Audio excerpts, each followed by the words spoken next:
And good morning. It is a Friday edition of Glenn Clark Radio. I'm Glenn. He's Griffin. Stan the Fan will be by in a minute.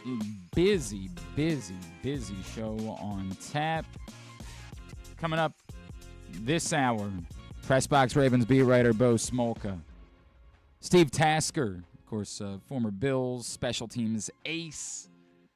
Now the host of a radio show up in Buffalo, TV show. He's going to check in with us to preview the Bills. Later on in the program, Carlos Peña, MLB Network. He's also a Tigers broadcaster, and we'll talk about the Orioles and the Tigers as it's looking like. I mean, I get the Tigers and the Royals are tied going into the final weekend, but the Tigers get to play the White Sox, so it just seems likely. The Orioles still have to win another game in order to guarantee that they will host that series, but we'll talk to him about those things. Also this morning, we will talk to our buddy AQ Shipley. You see him on the McAfee show, break down the Ravens' offensive line.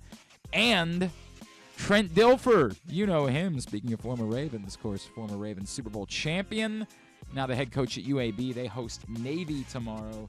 And as if that wasn't enough, Bills running back Ty Johnson will join us, former Terp, before tomorrow's showdown. My God, could there be more to do on a Friday edition of the program? Today's show is brought to you by Live Casino and Hotel Maryland. Man, we had a great time out there last night. Myself and Joe Serpico hanging out inside Sports and Social. Thanks to everybody who came out to hang out with us. We had a great time. Not necessarily watching the Orioles game, although, yeah, we got you the shillelagh you kept asking for, Stan. Good news. Like, Stan kept demanding we get him a shillelagh, and so we did. So, you know, don't ever say we didn't do the things that you asked. Okay. Don't ever say we don't do them, Stan. You said, I'm not going to keep coming in here every week unless you provide me a shillelagh. And Griffin said that. Griffin swore by that. He said, we have it in film somewhere. Yeah, he said, we want to keep Stan coming in here on Fridays, so we better do what he asked. And we better get him that shillelagh. So there you are. All right. I don't know what it is that you're doing with that thing. I don't ask questions, but you've got it. So whatever it is, whatever games you're playing. How much did that cost? Oh, we don't talk about money. It's inappropriate to talk about those types of topics around here. Okay. For you, I'm thinking anything. I'm thinking this could fit up there on the man of the match, the shillelagh. Should that be was that your vision when you asked for the shillelagh? After last night. Well, yeah. Well, anyway. Yeah, didn't have a whole lot of fun watching that part, but had a fun in general. And you can keep having fun at Live Casino and Hotel Griffin because you can win some free slot play. That is correct, because every time that Baltimore or Washington's teams score a touchdown during home games, you get free $7 in slot play. This is for Live Rewards members, and you have to have your rewards card inserted correctly into the slot machine and be actively playing in order to get your prize. But once they score those touchdowns, $7 in free slot play for rewards members. This is at Arona Mills. Must be 21. Please play responsibly. For help, visit mdgamblinghelp.org or call 1-800-GAMBLER. Let's just get it out of the way. Do you have anything that you want to say about the Orioles' decision to? It's clear they decided because they're going to start Corbin Burns game one. Yeah. They were only going to let him throw 5 innings last night. It was a 1-0 game at that point. There's not really much to argue about that. You know, I mean, you know. Would it have been an option to you for them to say we could always just throw Eflin game one and Burns game two? We don't have to turn Burns around for game one? No, I think the way Burns has looked the past month, he's reestablished as good as Eflin has been in his totality for the Orioles. I think I'd want to start Burns in game one. Okay. Yeah. There are people that would say, hey, you got to have a pitcher for both games. Right. It doesn't really matter who starts game one and who starts game two. I want to win game one because we're going to be facing most likely, I think we're going to face the Tigers. Yep. Yeah. Terp Skubal. So does that work out, or is Skubal slated to pitch this weekend? I don't think they'll pitch. I think the question for them would only be if they still presume this comes down to if they win tonight, then they're good. They're in. They should win. They could pitch you and me and probably beat the White Sox. I tend to Sox. agree with you although I remember the Orioles losing game 3 to the White Sox. Yeah. But yes, in general, I tend to agree with that. Especially with the head of steam they have right now. With that in mind, you would think that with the Orioles that they probably end up doing the same thing. I don't know how it would have shaked out anyway. They probably do the same. They haven't announced any starters, but roster resource has Scooble lined up for Sunday. So yeah, that's easy to. He's not pitching Sunday. That basically is if they needed. Well, that right, what that is. Needed, if they still need to win a game to get in, right. they'll throw Scooble on Sunday to get in. But the likelihood that they'll need to win Sunday to get in is very slim because they're up 3 games, right? Going into the. They are up. Yeah. Hang on. Literally just looking at it. I think they're up 3 games. They're up 3 games. So they need to win one of their next 2 games, or the Twins lose one of the next 2, and they're in. And the likelihood that they're playing for home field is very slim as well, because they would need the Orioles to have lost both of their games. Right. And they would have had to have won. I mean, I think they'll win both of their games. They would need the Orioles to have lost both. Today they're going up against Crochet. Tomorrow, Sean Burke. So. Well, yeah. Okay. Who are they going up against tomorrow? Sean Burke from the White Sox. Terp's legend. Yeah. Terp's legend, Sean Burke, guest of the program just yesterday. So, that's the reality going into the final weekend. And again, I tend to agree. The other part of that is the notion that the Orioles thought that the moment they put Ynier Cano in that everything was going to blow up in their face. That's the part of the conversation that's awkward to me. It's not the decision with Corbin Burns. It's the fact that Ynier Cano has been just awful. Yeah. Yeah. That's the bigger storyline of how many relievers do you genuinely trust going into the postseason for this team? Dominguez will be used in the postseason. There's no question about that. But his propensity to give up home runs is you frankly, sure as hell can't put him into a tie game. Right. You cannot put him in. It's alarming, But I'll tell you right now, Suarez will most likely go into a bullpen role. So that's an important. You don't think they try to hold Suarez for bulk on a Game 3 behind Kramer if necessary? I don't think they. I think I would be using Suarez in Game 1 or 2 if I needed him over the right-handed options. I'm not a big fan of any right-hander that we have out of the bullpen right now. I don't know how you could be. Yeah. Like, I completely get it. I think it's a difficult decision to make because as much as you lean towards Kramer as the Game 3 starter at the moment because he's pitched better in September than Suarez has, I think if you get to a Game 3, the leash is extraordinarily short for Dean Kramer. Depends upon the where the series stands, Well, if you're in Game 3, it's down. Everything's down to that. Yeah, That you're in a 1-1. I've got a lot of faith in Kramer, but that we won't need a bulk guy. I'd like to be able to join you there, and it's one of those he went 5 innings the other night, got out of trouble, but. Right. By the time you got through the 5th inning, that was enough Kramer for me at that point. Like, that's sort of the difficulty that I have. You weren't a Seinfeld fan. Enough Kramer. Yeah, enough Kramer. Jerry. This could be what turns it around for the Orioles. You think? The shillelagh. We see. I thought it was the third understudy who had turned things around, but apparently that was not the case. Right. The good news is, and do you have it ready, Griffin? The good news is we were able to get Stan. Everybody said, "Hey, why was Stan late this morning?" Well, it's because it's a long trip down from the Bronx back to Baltimore. Like that's a really, particularly in traffic, morning traffic. Morning traffic, yeah. Very difficult the bridge, trip to make. The tunnel was after really... Stan was just hanging out in the stands this week in the Bronx. Yeah.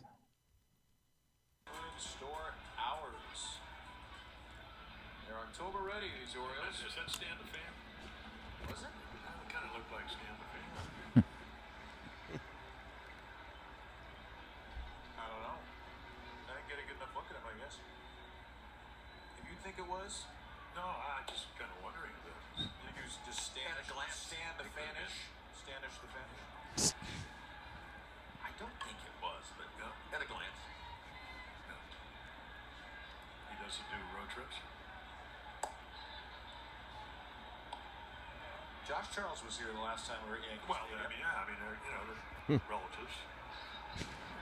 Josh the fan. And he is. Now, wait a second. To make this to right. Like we have a laugh track here in the booth. There's a 1-2-3 inning. All right, there you go. That's from Masson the other night. I've never heard Josh the Fan. I've never heard that before. No, and I don't think you don't think he's going to stick with that one. He's going to stick with that one. You don't think he's going to stick with that one? It's worked so well for his uncle. Right. You know. Well, thank you for getting all the way back here. Well, that's not true. That's not true. What? I sent Palmer. I did not go to New York. Now wait a second. I could have sworn I saw you. Well, the gentleman did look a little like me. I said, Jim, I've had about 10. This is a text I sent to Palmer. I said I have had about 10 checking to see if that was me. I am home in Baltimore. Wanted to clear that up with an emoji, a smile emoji. It's been determined. This is Palmer. It's been determined that you're fitter than that guy. Look at that. Look at the walk-ins paying off. My response was, LOL, laughing out loud, like by 30 pounds. There you go. Yeah. There you go. That was not me. Like, yeah, right?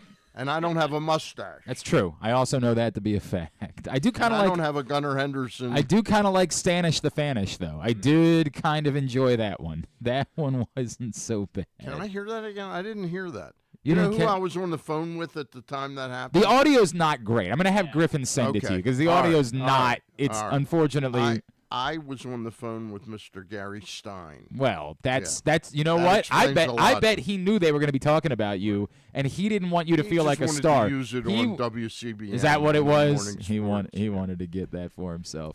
But no, appreciate you making it all the way back here to be with us after sending your cousin, I guess, to the games in New York this week instead.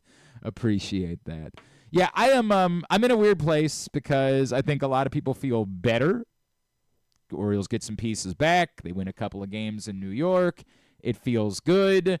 I still have obviously the Wednesday night game would be the one that would stand out. Like my two biggest concerns about the Orioles going into the playoffs and why I don't have confidence remain A, the bullpen, which we discussed, and B, the propensity for needing to hit home runs in order for the offense to get going. And we can say, hey, Wednesday night was a great example of a game in which they could score a ton of runs without hitting home runs. To be fair, they got to the benefit of facing Marcus Stroman after Nestor Cortez was pulled, and they took advantage. There's one game to me does not set the tone that I can feel confident that this team will be able to score runs without hitting home runs when that has been kind of the story of the season. So my confidence level remains despite a couple of nice wins. Like that was really pleasant, and despite getting those pieces back, like I know that those things can make me feel better, and I know that you've written about and talked ad nauseum about how nobody in the American League necessarily scares you, and I don't disagree with that. But in just judging the Orioles, if I had to bet, those are going to be the two things that whether it's in the wild card series or wherever it is, those two things, some combination of them will ultimately doom this team. Yeah. It depends defining doom this team. I'd be very happy at this point if the Orioles get past who they play in the first round and give it a real go in the second round. So that's where my level of confidence in the Orioles is at this point in time. You know. Yeah, I mean, I think that's what they're capable of. I don't know that I could say I'd be really – if that feels like goalpost moving to me, like if I said that would make me happy at this point, like – it's not going to make me happy, but it would be some progress from last year. You know, going out in a couple games would be just, abysmal, you know.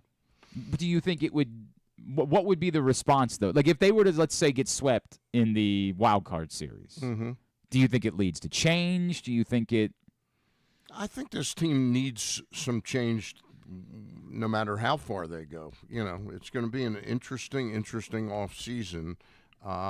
If you're asking me, do I think that this team is capable of winning the World Series right now, I don't think they are. Yeah, I don't think so either, right? Like I think there is a noticeable difference between the teams to me that are capable of winning a World Series and where the Orioles are. I'll be honest with you. The only two teams in the American League that I think are capable of getting on that kind of roll right now would be the Guardians and the Tigers.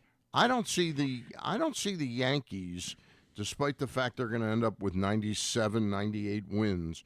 They just don't strike me. They're a one-trick pony. Yeah, they have a couple of guys that can really hit home runs. Yeah. That's what they can do. They got when one guy especially that I can't think you'd pitch to him in playoffs. I guess the question is, dude. Man, you're right. I mean, I don't know. I can't make an argument. I got to be honest with you. Yeah. I think the winner of the 2024 World Series is going to come from the National League. I would think so too. But as we talked about before, I think Cleveland's bullpen is good enough that they can. And the Tigers' momentum is. Yeah. They would strike me more as a team whose momentum possibly. I'm going to pick the Orioles to get by them, but it would not shock me if their momentum got them to the World Series before it evaporates, much like the Rockies back in 2005. I hear you. I still just don't think they have the horses. It just feels like in a long series. To say they could get to the ALCS, I could see in short series them figuring out ways to get through. It would be just very surprising to me for them to figure out a way to win 4 or 7 games. I would agree with that. I'm not picking them to win the World Series, but but that's what gives me some optimism about the Orioles. I think if we play our best baseball with what we have right now and get the starting pitching that we need, and that would be Burns in Game 1 for me. I think we got a puncher's chance. That's how I would describe the Orioles to get to the World Series, and that would be terrific progress to me. They got there. It would be 1,000%. It would be terrific progress. Right now, winning a playoff series could still qualify as progress to some sort. Maybe not winning the wild card series. Winning the division series would qualify as progress. This is still a franchise that hasn't won an ALCS game. A game in the ALCS since 1997, right?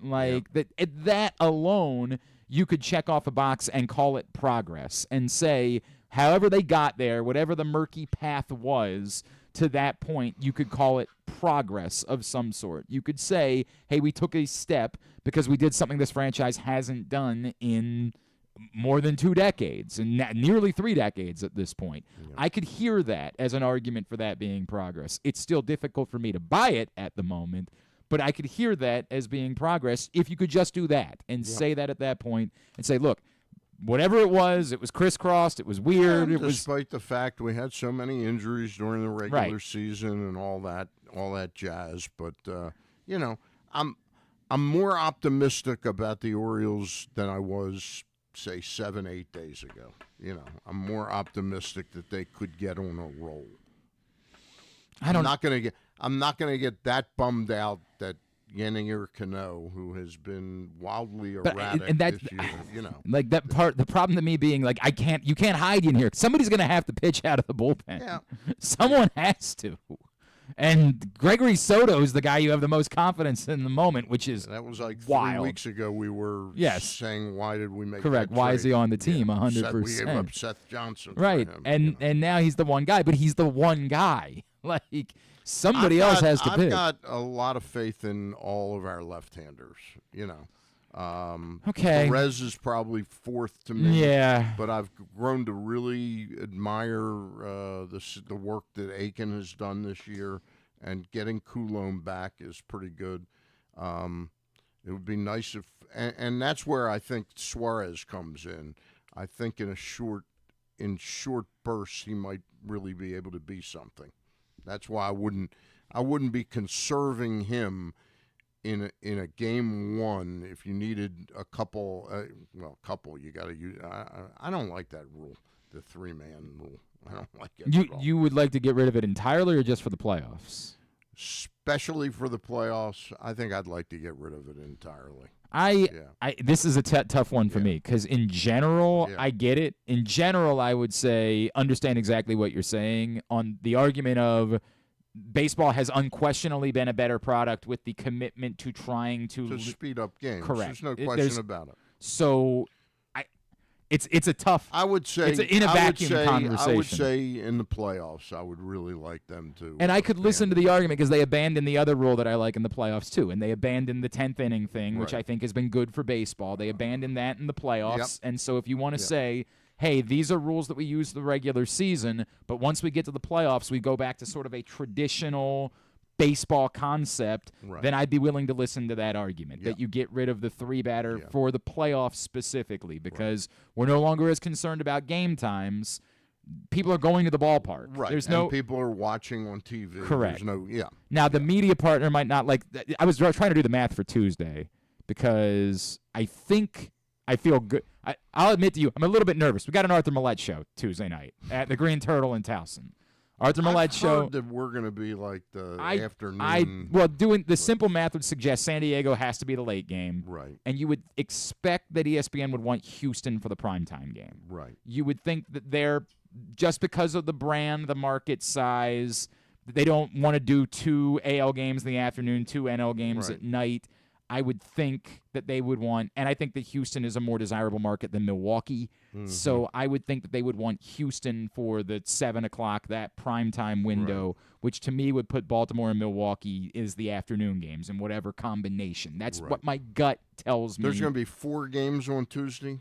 Yeah, 4 games, because those are 4 games every day. Okay. Or, however many games they need on Thursday. 4 games Tuesday, 4 games Wednesday, then however many game 3s there are on Thursday. And then on Saturday, the same thing, 4 games on Saturday, and then they start splitting up AL and NL on Sunday and Monday. So that's my gut. I don't know anything, but my gut tells me Houston, San Diego at night. So after the Orioles game on Tuesday, you can come hang out with us for the Arthur Millette show at the Green Turtle Sportsbook in Towson, and we hope that you probably will.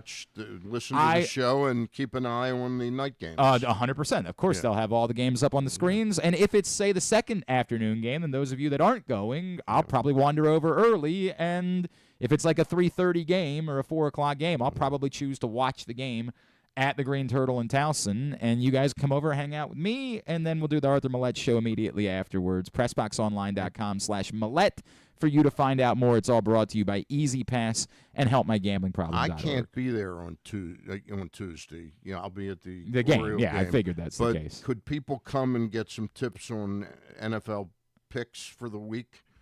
Picks? From you? Oh, I don't know if they want my tips. I don't know if that's a good idea. Yeah, I know they don't want. Let me tell you what they don't want mine. Let me tell you what I like, and then you go right ahead and fade. Fade. I'm talking about. I'm trying to locate that Stan the Fanish looking guy. Right, the Stanish the Fanish. To see if he makes. Yeah, picks. he might be a better option for making picks.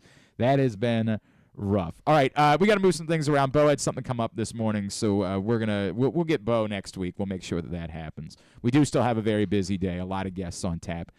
Stan, if I could mention one thing, I just found out yesterday. Yeah, that's exactly where I was going, Stan. The first person I hired to cover football for Press Box, and it had something to do with the fact I knew him, but I knew he had just an incredible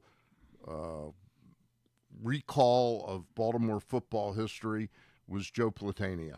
The first 2 people that I brought into Press Box editorially were Jim Henneman and Joe Platania. And we got word yesterday that Joe has passed, and want to send out well wishes to his family and over their loss. And well wishes is a terrible way to say that, but our sympathies and at the passing of Joe Platania. I said this on Twitter yesterday. I said, I'm saddened to hear of Joe Platania's passing. Joe was my desk neighbor on the Ravens beat a lifetime ago. He was, of course, quite quirky, but he was also pleasant and caring. He would always ask about your family. He helped when details slipped your mind. And that's... Joe did radio and TV hits over the years, and I think people saw Joe, and he ended up having kind of reluctantly becoming a social media guy, but he loved it. He loved the attention. Joe was a quirky guy. He was extraordinarily quirky. But if you got to know Joe, and again, I sat right next to him every day for hours, and had lengthy conversations at times. Joe remembered my wife's name. He remembered when I ended up coming over here to Press Box and had kids. He remembered my kids' names. He would ask me things that I was like. He remembered things. He cared deeply about all of the people that were on the Ravens beat that he got to know. He would be there for weddings and for funerals and for all sorts of gatherings over the years. He was someone who did genuinely care about you as a person. And to Stan's point, he did have this kind of encyclopedic... That was the word I was looking for. Yeah, like memory of football topics. And there would be times where I'd be in the middle of like writing something and I'd blank on something and I'd be about to search for it. And then I would say to myself, well, I could also just, hey, Joe. And Joe would lean over and he would 9 times out of 10 have the exact memory of the exact game that I was thinking of, the exact player whose name wasn't coming to my mind, the exact statistic, and an absurd encyclopedic memory of that type of stuff. Very much a historian in that way. You know, I did. I had a fondness for Joe as a person. With all of his quirks and as eccentric as he was, I had a great fondness for Joe Peña, and I know he had fallen on a lot of health troubles in recent years, and so I echo Stan's comments and his sentiments for everyone that knew Joe and everyone that loved Joe, and certainly who read him with us at Press Box and all the places that he wrote for. He wrote for like every community newspaper, it seemed like, in the history of this region over the years, and was very saddened to hear of Joe Peña's passing. So, and I know he was obviously an extraordinarily important part of this company and the work that you all did, and wrote quite a few of our even cover stories over the years. So appreciate just your thoughts, and I appreciated you letting me know yesterday. But I absolutely echo everything that you said about Joe. We'll grab a break. We got a lot to do. It is a Friday edition of Glenn Clark Radio. Selves for an Sorry about showing up. Brace yourselves for an unparalleled in-person betting experience at the Green Turtle Bet Park Sportsbook and Bars in Canton and Towson. Experience the thrill of live betting with Baltimore's only state-of-the-art Vegas viewing TV experience. Choose between our on-site tellers or the convenience of our self-bet kiosks to place your bets. Gather your betting buddies and head over to the Green Turtle Bet Park Sportsbooks today. Green Turtle Bet Park Sportsbooks in Towson and Canton. The ultimate destination for game day excitement, great food, and live in-person betting. Must be 21. Please play responsibly. Gambling problem? Go to mdgamblinghelp.org.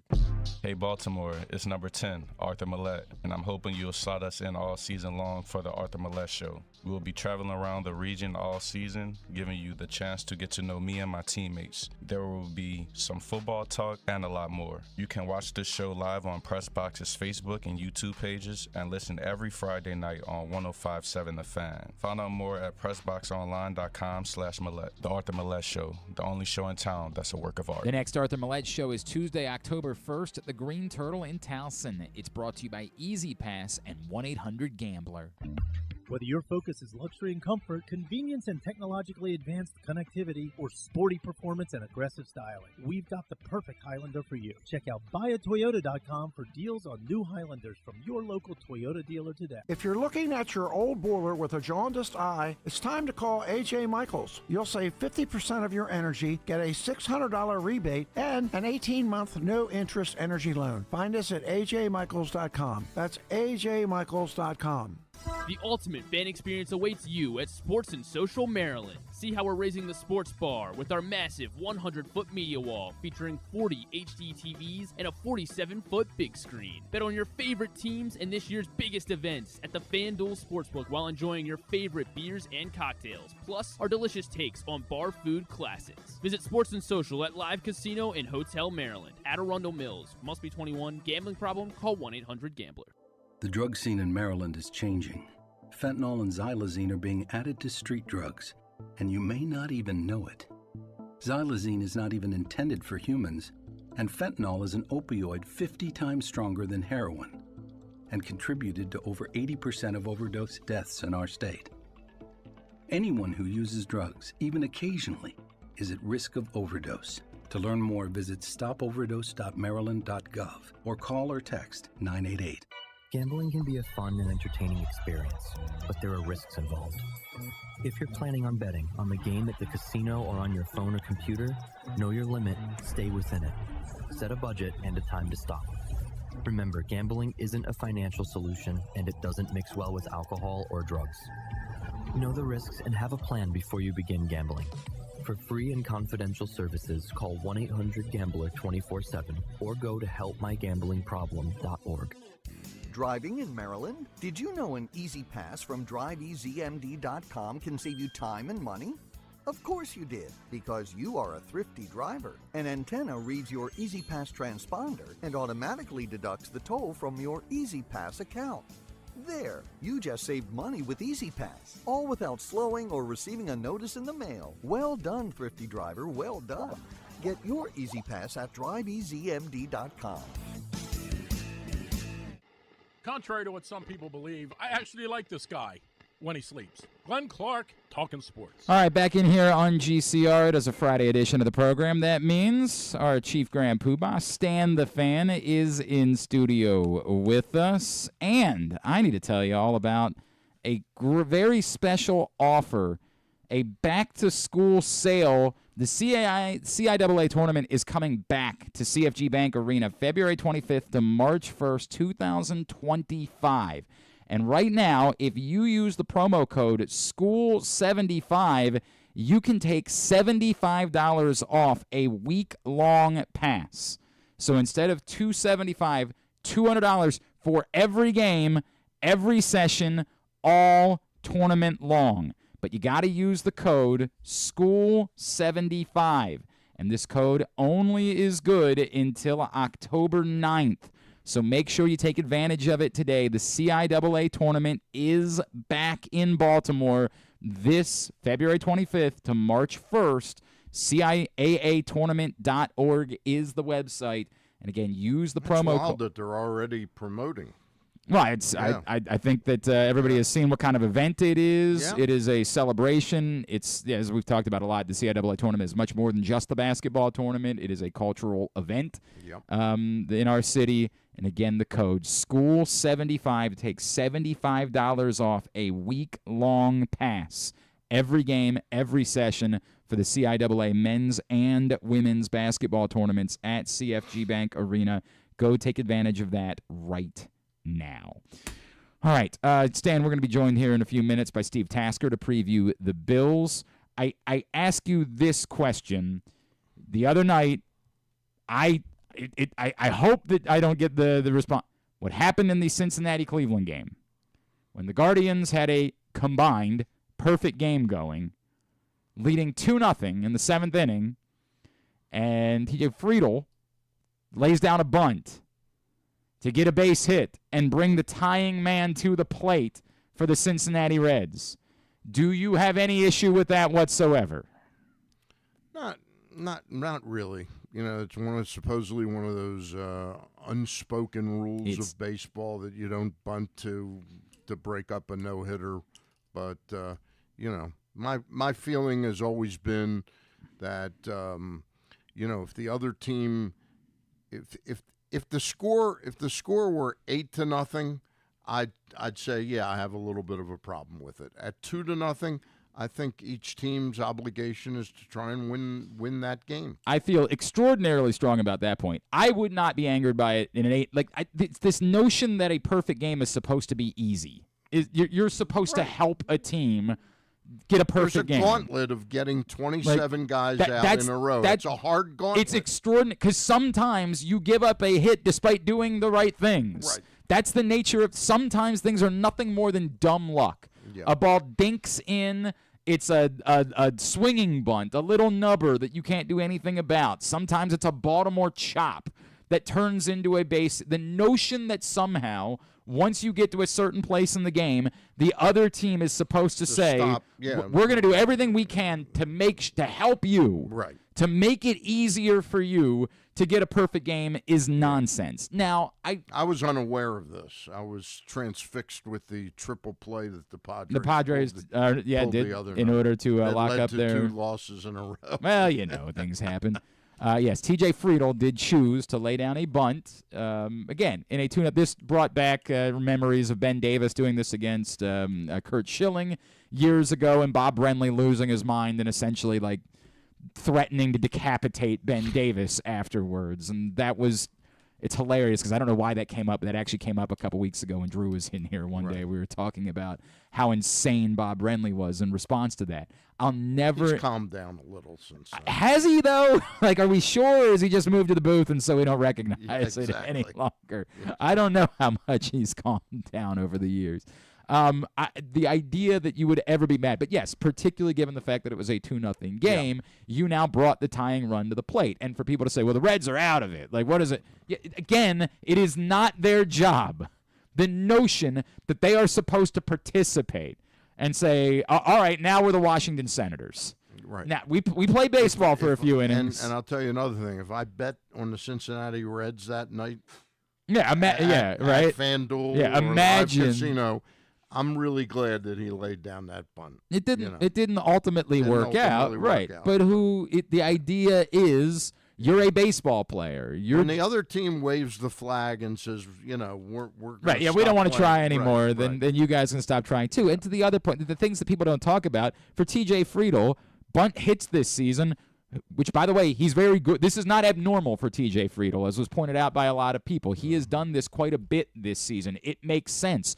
Maybe the more damning thing is that the Guardians weren't prepared for T.J. Friedel to potentially try to bunt his way on base to lead off an inning. Perhaps they should have been thinking about that, and in doing their scout had said, hey, we need to take away the bunt because it's something he does often to try to get on base. And if we want to throw a perfect game tonight, we can't allow that. But it's something he does regularly. The bunt hits might be the difference in somebody looking at his batting average at the end of the season and saying, I don't know what T.J. Friedel's average is at the moment, so maybe I should pull that up. But it might be a 15-point difference, just him bunting for hits on the season, that changes. Well, he's hitting 227 this year, so that's maybe not a great argument. He was a 279 hitter last year. Okay. But, not he's going. He's making that arbitration push. Yeah, I mean, he does have a 700 OPS. He's not It's not been. His slugging's a little higher, I think. Is that one? He's slugging 388. I mean, he's still getting on base at a 312 clip despite hitting 227. So he's still walking. Right. Is the difference for T.J. Friedel? He is still getting on base a little bit. But yeah, I cannot. It boils my blood when people have an issue with it. The Guardians Twitter account was trying to turn it into a thing. God. Like, dude, where are you? All right. The other factor in that is we live in a generation now that it'd be one thing if one pitcher was trying to get that perfect game.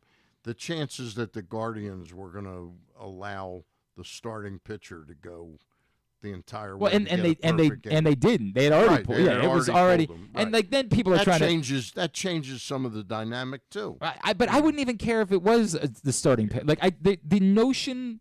If it was a lifelong superstar who had never thrown a perfect game before, Mike Messina, if it was Mike Messina in the twilight of his career, did he ever get a no-hitter? He didn't win Baltimore for sure. Did he ever get one in New York? I can't even remember if he did or not.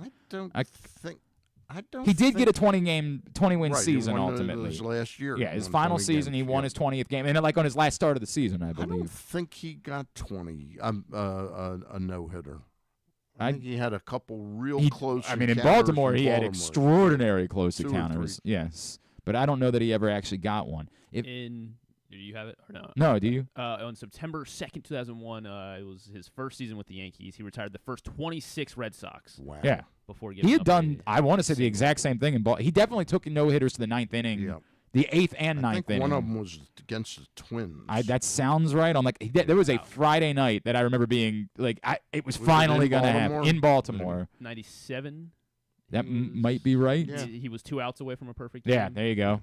Hold on, I can't find any other details about that game. But I used to love watching. And then 92 in his first season with the Orioles, he also had he only went like 4 innings. No, there was a longer one. There was another one that went to like the 8th. He was perfect for 4 It innings. might not have been a perfect and then game. He let up a hit, and then he retired the next. Yeah, I don't there think was the other one was a the other one I perfect think was a no-hitter that he flirted with into like maybe the 8th inning on that one. There was another one in Baltimore that was a no-hitter for some time. Yep. All of this to say, it could be Mike Messina. He had 4 1-hitters. If that I mean, only 4. Yeah, he was okay. Yeah. All of this to say, if it was Mike Messina in the final season of his career, in the final start of the season, chasing it, I still don't feel any obligation from the other team to help. I agree. It's not their job to say, we don't want to play baseball anymore. We're just going to.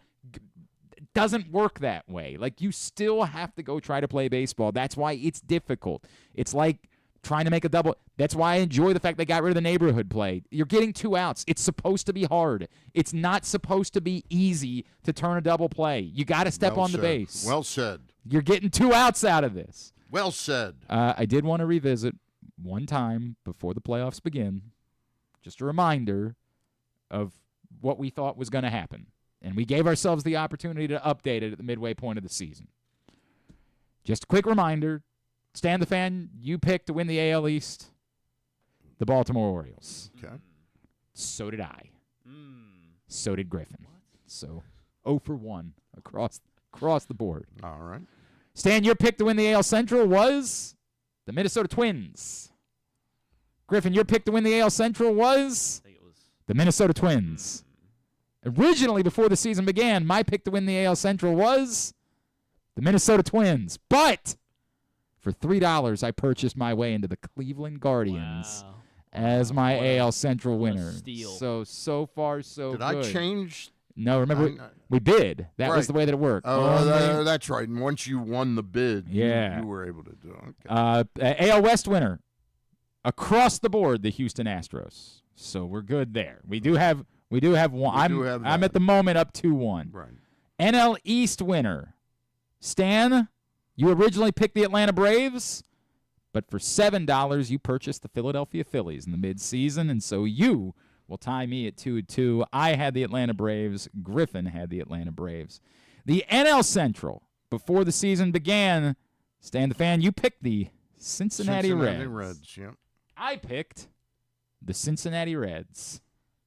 Griffin picked the Cincinnati Reds, but for $3 at the midseason point, Griffin bought the Milwaukee Brewers. Good so choice. That would be 2-2.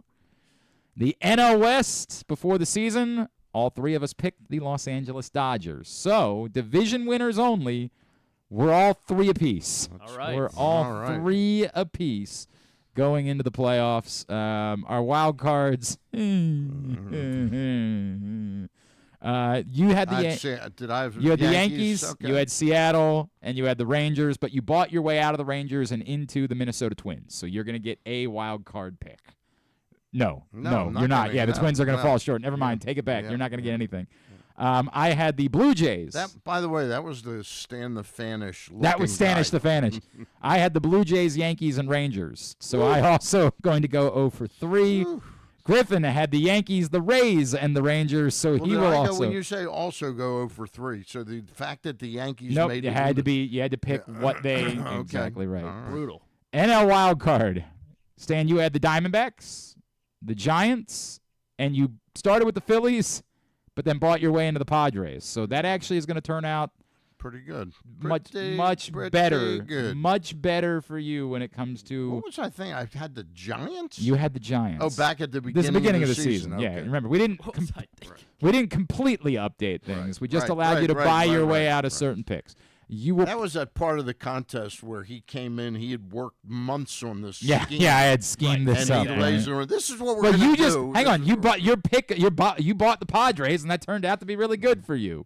So probably we'll see if the Diamondbacks still hold on because there's the messy Mets-Braves stuff that they don't know how they're going to figure out just yet. But if the Diamondbacks do hold on, then you would have 2 of the NL wild cards. That is a real. It's a disaster. Yeah. Disaster. And I got to tell you something. There had to be a way. Do you realize that they're going to play? And the thing that's really terrible is it's going to be a double admission doubleheader. So it's not going to be like a classic doubleheader. the old-fashioned doubleheader. Right. I think there's. Oh, they want to do a split doubleheader? I'm almost positive I heard that. God, that's a But nightmare. they have the winner of that. Right, has to go to San Diego. San Diego to play the next night. Right. I think that's really terrible. It's awful. I think, and don't tell me they couldn't have come up with a way to alter things. Well, I understand. A lot of people are pointing out they should have moved the series somewhere else this week. This week they should have. The Braves, of course, given that these are marquee money games, Right. we're not interested in that. Right. It's a disaster. It's a disaster. It's a disaster. I think the other question is, do they push back the start of the wild card series a day? They can't do that for everybody, but could they uniquely do that? There was a way that they could have come up with something. I think they still have the option to say, maybe for this series uniquely, we play Wednesday, Thursday, and if necessary, Friday afternoon. Right? And that still would be on the table for them to consider that. Far fairer to a team that gets tossed into this situation because of the vagaries of the weather. All right, Ravens-Bills, Sunday night right here in Baltimore for Sunday Night Football. Let's find out a little bit about their Bills, who have been absolute world beaters to start this season. He, of course, is a former All-Pro, one of the greatest special teamers in football history. He's also the host of One Bills Live on WGR up in Buffalo and MSG. He's the great Steve Tasker, and he's back with us now here on GCR. Steve, it's Glenn and Stan here in Baltimore. It's great to chat with you as always. Thank you for taking the time for us this morning. Thanks for having me on. I appreciate it. Steve, this Bills team, I think a lot of people going into the season thought, well, Stephon Diggs is gone, Gabe Davis is gone. This might be an offense that's going to take a step back. It's obviously done anything but that. Why has this Bills offense been maybe even better through the first 3 games of the season? Well, I think there's a couple of reasons. One, their offensive line's big, fast, and athletic. They run the ball pretty well. I don't think they run it as well as Baltimore does, but it is effective, and they can stay with it throughout the game. Secondly, they're really efficient. They're hard to get off the field. They make first downs. Josh Allen is spreading the football around. They've got guys that really catch the ball well. Dalton Kincaid, Khalil Shakir have as high a catch rate as any tight end receiver in the National Football League. Shakir's had 27 targets in a row, hasn't had an incompletion yet. This dating back to last year. So they're really efficient when Josh drops back. He's hard to sack, just like Lamar is. They don't really use called quarterback runs all that much unless it's an easy call on a quarterback sneak or a quarterback draw when the defense is playing man, all that kind of stuff. They're scoring points. They're scoring on 60% of their drives. They're really efficient and hard to get off the field. So, I think it is kind of the offense we thought it was going to be. And certainly Josh is maximizing every opportunity they get. So, they're hanging 30 points a game on all these teams. And that's how you get to be number one scoring offense in the league. Steve, I wanted to flip over to the defensive side of the ball. Tell us a little bit about how they're doing on the defensive side of the ball, and especially how safety DeMar Hamlin's been playing. I've seen him in some. Yeah, that was pretty cool the other night. Yeah, I've seen him in some clips. Highlights. That's been surprising on that side of the ball. We figured the offense would be pretty good with Josh coming back in the offensive line in the shape that it's in. We figured the offense would be able to hold its own at least. We figured the offense would probably have to, carry the day through the first month or so of the season until the defense found itself. And that was before they lost Matt Milano and Terrell Bernard. They're both their inside linebackers. And Taron Johnson, one of the best nickel corners in the league. So then those 3 guys go out, and everybody's like, wow, we're really going to have to score a lot of points to win games. And it just hasn't been the case. The pass rush has been really good. Greg Rousseau, Ed Oliver, Von Miller have all, and A.J. Epinesa have really played extremely well up front. And their defense just has made plays, picking the ball off a lot. Christian Benford has been stellar at cornerback. Taylor Rapp and DeMar have really kept a lid on the defenses. They don't give up big plays. They have really been the surprise element of the 3-0 start, this defense. And you talk about DeMar. I've been in Highmark Stadium for, going on 38, 40 years, I mean, I've heard a lot of things in that stadium. Now, it has been louder at times than it was the other night on Sunday Night Football or Monday Night Football. But I'll say this, that roar when DeMar Hamlin picked off that pass against the Jacksonville Jaguars from Trevor Lawrence, that was a roar unlike anything I've ever heard. I'm not saying it was loud, but it was a roar of recognition. Mm-hmm. It was really a unique cheer for DeMar and everything he's gone through. The guy was dead on a football field 2 years ago and had to be revived. And now he's back on Monday Night Football, picking it off and taking it back. Not the distance, but just intercepting and playing well. He's a better player than he was 2 years ago when he was forced onto the field due to injuries. He's earned a starting spot. His teammates love him. And of course, nobody knew who he was when he had his event 2 years ago in Cincinnati. And now, the entire country watches him. And he has proven himself worthy of the attention. He's just a great dude, and he's playing well. Steve, if I could just follow up, are you just personally, are you surprised that he ended up continuing to play after such an event? I guess at one point, yeah. We didn't, we've never seen an injury like that, right? Yeah. How do you use your experience and other guys' experiences and how they came out of injuries to formulate your own opinions about what another guy should be able to do. Yeah. Nobody ever seen anything like DeMar had been through. As we got further and further away from it, it became obvious. Yeah, he was going to come back and he was going to be okay, and the doctor said he's going to be fine. And it was just a one in a million occurrence. So then you kind of got comfortable with him coming back. And last year it was a little bit like, and I don't, it's hard to compare completely different injuries, but you kind of treat it like an ACL. Get him a year back, and then he'll be 100%. 12 calendar months after the event. DeMar had a nice season last year. It wasn't special, but this year he came in and due to some injuries got into the starting rotation and hasn't let up. Yeah, when I was surprised. If you'd have told me that a couple of days or weeks after the event, yeah, I would have been surprised. But as we've grown out of it, DeMar seems like himself. He seemed like himself very quickly after the event, and then you got more confidence that he was going to be able to come back. The great Steve Tasker is with us here on GCR as we get ready for Ravens-Bills Sunday night. We should point out, of course, you brought up Christian Benford. That's Baltimore's own Christian Benford coming back home on Sunday, Randallstown alum. Steve, I want to go back to what you talked about with the way that they've incorporated the run this season. The Ravens have the best run defense in football, but their pass defense has actually been kind of suspect for the first couple of weeks. The Bills haven't been throwing the ball the sheer volume of times that maybe we've seen in the past. If the Ravens are able to take away the run early on, and that's, I'll still say that's if. You can't just assume that because they've done well so far. Would that leave the Bills in trouble, or is Josh Allen playing so well that at this point, even if that's the case, you would still have extreme confidence in the way that he'd be able to sling the ball around?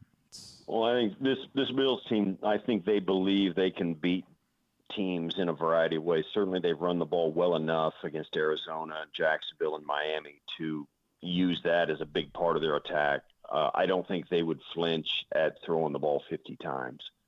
Josh is able to spread the football around. They've got weapons they really rely on, and they really have a lot of confidence in. The receiver room with Curtis Samuel, Khalil Shakir, Keon Coleman, they just feel really good. Marquez Valdez-Scantling's in there. Mac Hollins is in there. So they've got some veteran guys who can really good. Plus, they've got two tight ends they really have a lot of confidence on in Kincaid and Knox. They love their skill position rooms, the wide receivers, tight ends, and running backs. They got a lot of faith in them. And, of course, when they've got Josh back there, who's even if they do stop the run, Josh is extremely difficult to sack. He can pull the ball down and run just like Lamar can. and he can make every throw. In fact, this year, more so maybe than any other year, Josh is looking like a pocket passer who's carving defenses up more so than he ever has. It will be important for Baltimore to continue to defend the run against the Bills. They've got a really good offensive line that's going to make some hay, probably a little better than what they've seen so far. But even so, I think the Bills are they're a load. They're a handful. And you're going to have to defend both ends of the field when you're playing the Bills. It's not going to be just about the running game. You're going to have to defend the pass well and do a very good job of it. I know we associate you with special teams, but I recognize you never kicked, all right? So as I ask you this question, Steve, I know I wonder if you could shed some light. That we're in Baltimore trying to figure out what the impact is and how we talk about the struggles of Justin Tucker recently. He's 1 for his last 7 on kicks beyond 50 yards. He just missed a 46-yarder indoors on Sunday against Dallas. We also know he's Justin Tucker, right? Like, he's maybe the greatest to ever do it. But how does it impact an entire football team and the decisions? We saw the Ravens later on in that game just eschew a 57-yard field goal, again, indoors, which is like almost heresy in the Justin Tucker era, that you wouldn't attempt that kick, but they just punted the ball away in that spot. What is the greater overall impact to a football team when you're not as wildly confident in your kicker and whatever is going on in those moments? Yeah, it does affect the mindset, because when you're on the sidelines, and you're right, I was a special teams guy, so I watched a lot of offense and I watched a lot of defense, right, waiting for kicks between those. The conversations on the sideline for defenders are, listen, are they going to go for it here? Are they not? Are they going to kick the field goal? When you're standing over there watching the offense go, and you know that you've got a kicker that is not the same guy or is different than the guy you've been relying on, you all start to have different conversations about what you think your own team should do. That never happened with Tuck when, for years it's like, well, they're in field goal range already. We're inside their 45-yard line. We're good to go. That just changes that conversation. It doesn't change the confidence in your entire team. But it does change your decision-making when you get down there. Like you just said, they punted it away instead of trying a 57-yarder. So we all know. And listen, I think Justin Tucker's a Hall of Fame kicker. But Father Time is undefeated. And he's been doing it for a long, long time. And it is going to just hopefully it goes downhill slowly. And when it does come to an end, he can do it on his terms, rather than having the team say, hey, thanks for stopping by, but you're done. Justin Tucker is still as good a kicker as you'll find in the league. I mean, certainly the guy in Dallas is the flavor of the month with the strong leg he's displayed, but most of the teams in the NFL would still take Justin Tucker over anybody they've got in their stables right now. Steve, a two-pronged question about special teams. Your thoughts on the new kickoff rules, and then I've got a real quick follow-up on that. I think it's when the weather gets bad at the outdoor stadiums like Baltimore, New England, MetLife, Buffalo, Chicago, Green Bay, you're going to have a lot more returns happen because you're not going to be able to kick it out of the end zone in at least one direction of the stadium. And I think there's a real chance you're going to see a number of touchdown returns on this new kickoff rule. There's a lot of space out there, and we have seen a lot of really good returns on a lot more regular basis. It just looks way different when that guy catches it and takes off towards the coverage. There seems to be a lot more space. And I think when the weather turns bad, you're going to see an inordinate amount of touchdowns scored off of kickoff returns. Steve, my follow-up is I don't often make friends with players over the years. I've been doing talk radio and sports in this town for close to 40 years. But one of my best friends in sports is Benny Thompson. And I've often heard that Bill Belichick said that the best two special team players he ever saw were you and Benny Thompson. Do you have much of a memory of Benny as a special teams ace? I'll just say this. I remember Benny Thompson's name extremely well. Yes, Benny Thompson was an elite special teams player, a tough athlete who you had to block. I mean, you had to make sure he was taken care of. Benny, yeah. I remember Benny Thompson. That's cool. Number 37. Is that a trick question? No. No, he was hoping you would talk him up because we could send it to him because he genuinely is a friend. He's one of my Benny Thompson. Benny Thompson is an elite special teams player from my era who was a game wrecker. That's cool. Yes. I've often heard that's true of Belichick, saying that the two of you were the best special teams players he ever saw. Steve Tass, yeah. Matt Slater might have something to say about it now. Matt's done it for a long time. He's a great player as well. I knew that early in his career, too. I watched him from the sidelines doing Westwood One radio and CBS television. Yep. All right. Well, I heard that about 10 years ago. There's a handful, but yes, Benny Thompson was a stud. Add Steve. Oh, we can send there that you to go, Benny. right? Add Steve Tasker 89, of course, is how you follow him on Twitter. One Bills Live. We miss seeing you down here for games in Baltimore, Steve, but always appreciate you taking the time for us. Thanks for hopping on this morning. Glenn, Stan, thanks for having me on. Thank you, Steve. Great Steve Tasker with us here on GCR. Appreciate him taking the time ahead of Ravens-Bills Sunday night. You could tell he had a fondness for, an appreciation. It was funny because it really did feel like he was like, is this a trick question? Right, yes, I know Benny Thompson. Immediately following Ravens-Bills on Sunday night, wander over to PressBoxOnline.com/GameDay. It'll be a late-night edition of Project Game Day. Myself, Rita, Femi, KZ, Stecca, the whole crew will be hanging out with you discussing whatever happens. And hopefully it'll be a nice, quick, hey, that was neat type of show. And if it's not, then we'll deal with that too. But come hang out with us. PressBoxOnline.com/GameDay. It's all brought to you by the Maryland 5-Star, as well as Easy Pass, HelpMyGamblingProblem.org, and the Green Turtle Sportsbooks in Towson and Canton. We will see you Sunday night for Project Game Day, PressBoxOnline.com/GameDay. All right, we move into the second hour of the program. Stan is here with us on a Friday edition of the show. It's looking more and more like it's going to be Orioles-Tigers next week here in Baltimore. And our next guest knows a thing or two about that. He, of course, you see him on MLB Network. He's also a broadcaster for the Tigers. One of our favorites, Mr. Placata himself. He is Carlos Peña, and he is with us this morning here on GCR.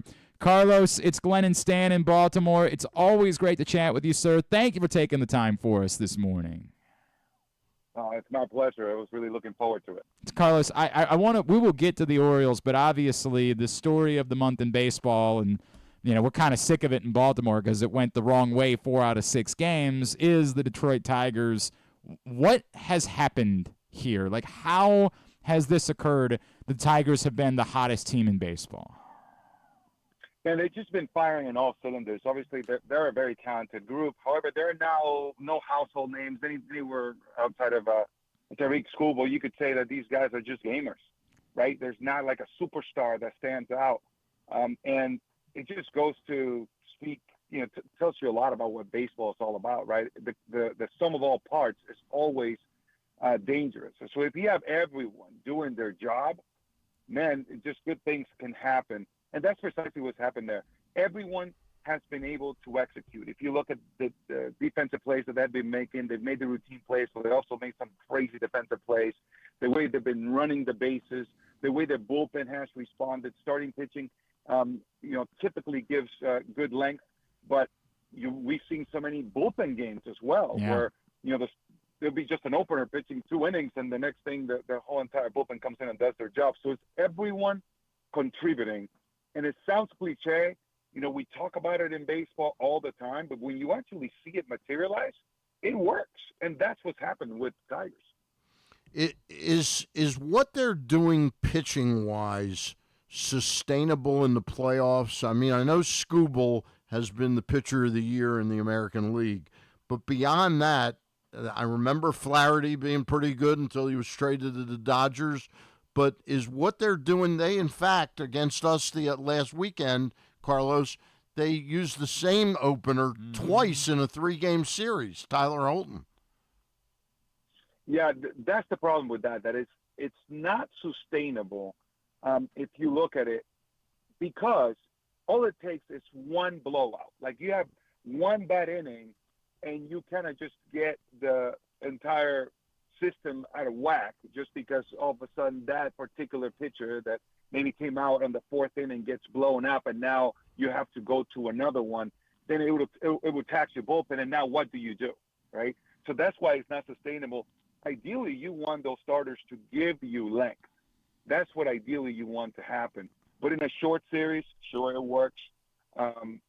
You might be exposed in the long term if it does not work out with one of those guys that you deploy. That's the issue with that. So, yes, you would like to have something to hang your hat on and say, okay, I have these 3 starters that typically give me quality starts. And they will take me past the 5th inning. And I don't think the Tigers have that, but you could say the same thing about the Orioles as well. So not many teams in baseball give you that assurance. The Orioles, yeah, they have 2, right? They have 2 that you feel really comfortable in, and then maybe on everybody else is sort of where we are. Carlos Peña with us here on GCR.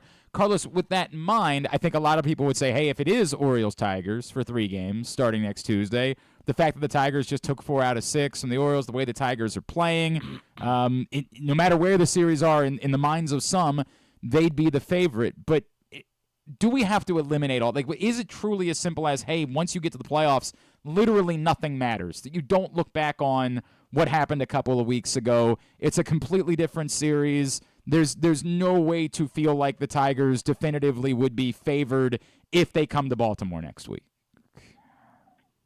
Yeah, as a player, that's exactly the way you look at it. Now, us looking from the outside in, you love the fact that if your team is playing well, you can carry the momentum forward. We know as players that matters. So, for example, yesterday's when, you look at the way Baltimore has been playing as of late, you're like, okay, that's exactly what you want to do. You want to make sure that you have Corbin Burns feeling incredibly good. You want your hitters locked in. So that's always a good sign.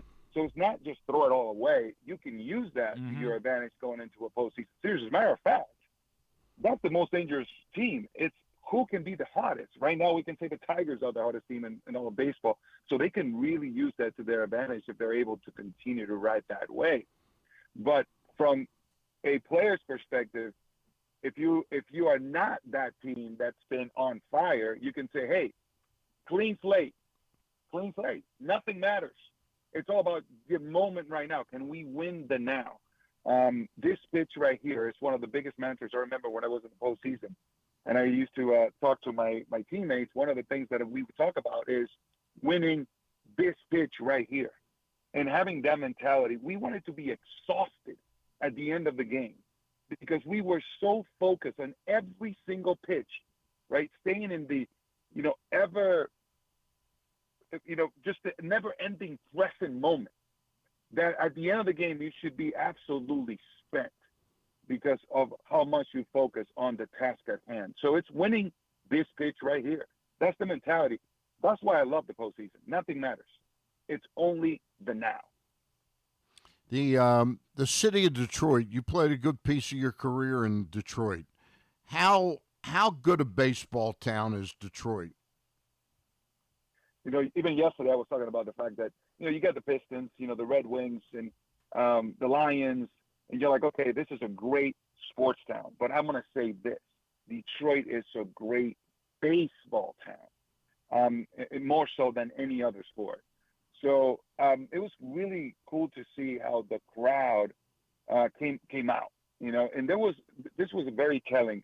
There was a game that was switched. It was a night game, and it was switched to an early game because there were storms coming in the afternoon, and they wanted to make sure, MLB wanted to make sure that the game got in. It was incredible for me to see that. I'm like, wait a second, we should not expect a sellout crowd. And at first I'm looking, okay, no, there's no sellout. I see that, people could not make it out here. Well, by the end of the game, that place was absolutely packed. And I'm like, this is very telling. This fan base is really getting behind their team, starting to believe, getting excited about the possibility. And flat out, this team is fun to watch. It's a lot of fun to watch. There are no egos in that ball club. Everyone, has a bat in their hand. In the bench, if you didn't start, you are very likely to get an opportunity to pinch hit, and you better be ready. You may be called upon to play a position that you've never played before, and you better be ready. That's the way A.J. Hinch has these guys playing, which has been a lot of fun. Carlos Peña with us here on GCR. Carlos, on the flip side, here in Baltimore, it has been a rough second half, to say the least, for the Orioles. After it looked like once upon this time this season, they might be the number 1 seed in the American League. That said, in the last couple of weeks, and even since the last time that they faced the Tigers, they've gotten back Jordan Westberg, and they've gotten back Ryan Mountcastle, and Ramon Urias, and a couple of really key bullpen pieces in Jacob Webb and Danny Coulombe. Is that perhaps enough? They go take 2 out of 3 from the Yankees this week in New York. Could that be the difference in the Orioles finding something, capturing lightning in a bottle? Maybe, I don't want to make the direct comparison to the Rangers, who were struggling mightily last season, went on to win the World Series, because that's extraordinary to think this team could win a World Series right now. But could just getting those guys back be enough to get back to the baseball that we saw them playing earlier this season? The answer to that is yes. And you may be asking someone who's extremely biased, but I think that's what baseball lends itself for, right? Like all these stories that you have this mountain to climb. For example, the New York Yankees have been really good throughout the year and have Judge and Soto doing their thing. I'd be scared of teams like the Orioles. Teams that are just like lying on the weeds, and they have the key pieces, and they're getting healthier, and they're young. They've pretty much arrived in the scene probably sooner than all of us expected. We're talking about the Orioles being a contender now, like it's nobody's business. Like, hey, it's a given, right? Like these guys will be this good. No, let's go back 2 years ago. We weren't thinking about the Orioles being where they are right now. So all of a sudden, we are almost assuming that these guys have been contenders for years. Like, no, let's just go back to the not so distant past. And no one was talking about the Orioles. Now everybody wants to jump on the bandwagon, and rightfully so. I perfectly understand that. Do they have what it takes right now with the pieces that have come back, with health being restored? Absolutely. I think those are the teams that are most dangerous. It's not the team that are sitting pretty thinking that they have everything that they need and everything is on the lockdown. Those guys are the ones that I'm going to be like, hey, watch out. Because when you get slightly comfortable, that's when a team like Baltimore or a team like the Tigers come and take it away from you and rip your head off. We've seen that happen many times. And that's the beauty of the wild card. I think the wild card has added such an incredible dynamic to the industry of baseball because of that. It's because these teams that perhaps were not the powerhouses on the long season, they sneak into the postseason when 80-something wins. Watch out for those guys. The Tigers and the Orioles are the perfect example. Those are teams that you have to be very careful with. Sorry about that. Carlos, I was wondering how closely you've observed the season of one Adley Rutschman, and it's just been a real slog for him after he's been so consistent since he came up from the minors back in 22. Wondering what you see and if you've heard any scuttlebutt of an injury. He just hasn't been the same hitter for like close to 3 months now. Yeah, injuries to me, it could be, a possibility. Now, if you talk to Rutschman, he'll never admit to it, but these guys play hurt. I mean, I'll tell you from personal experience, we do not come out of the game easily, especially someone like him. Adley is a battler and a fighter. Now it comes to the point, it's like, are you hurting your ball club? No, we understand what he brings to the table defensively, running the rotation and the guys from the bullpen. He already adding a lot, right?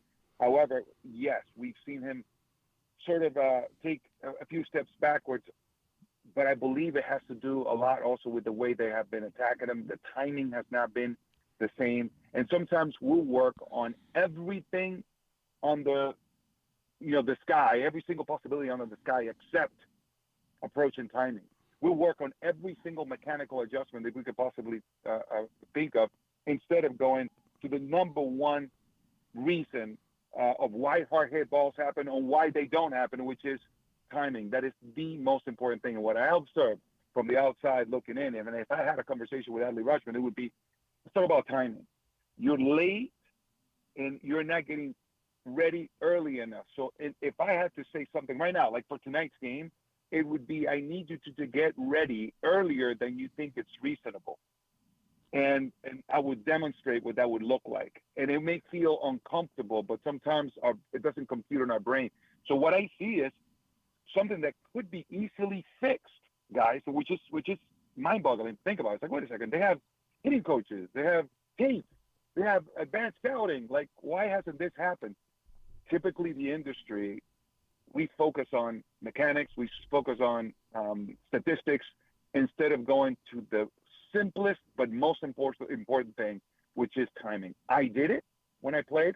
I focused on all the mechanics and pretty much didn't even think about timing, when in reality it should have been the opposite, and my slumps would have been a lot shorter. So that would be my conversation. Interesting. With that. It is really fascinating. Yeah.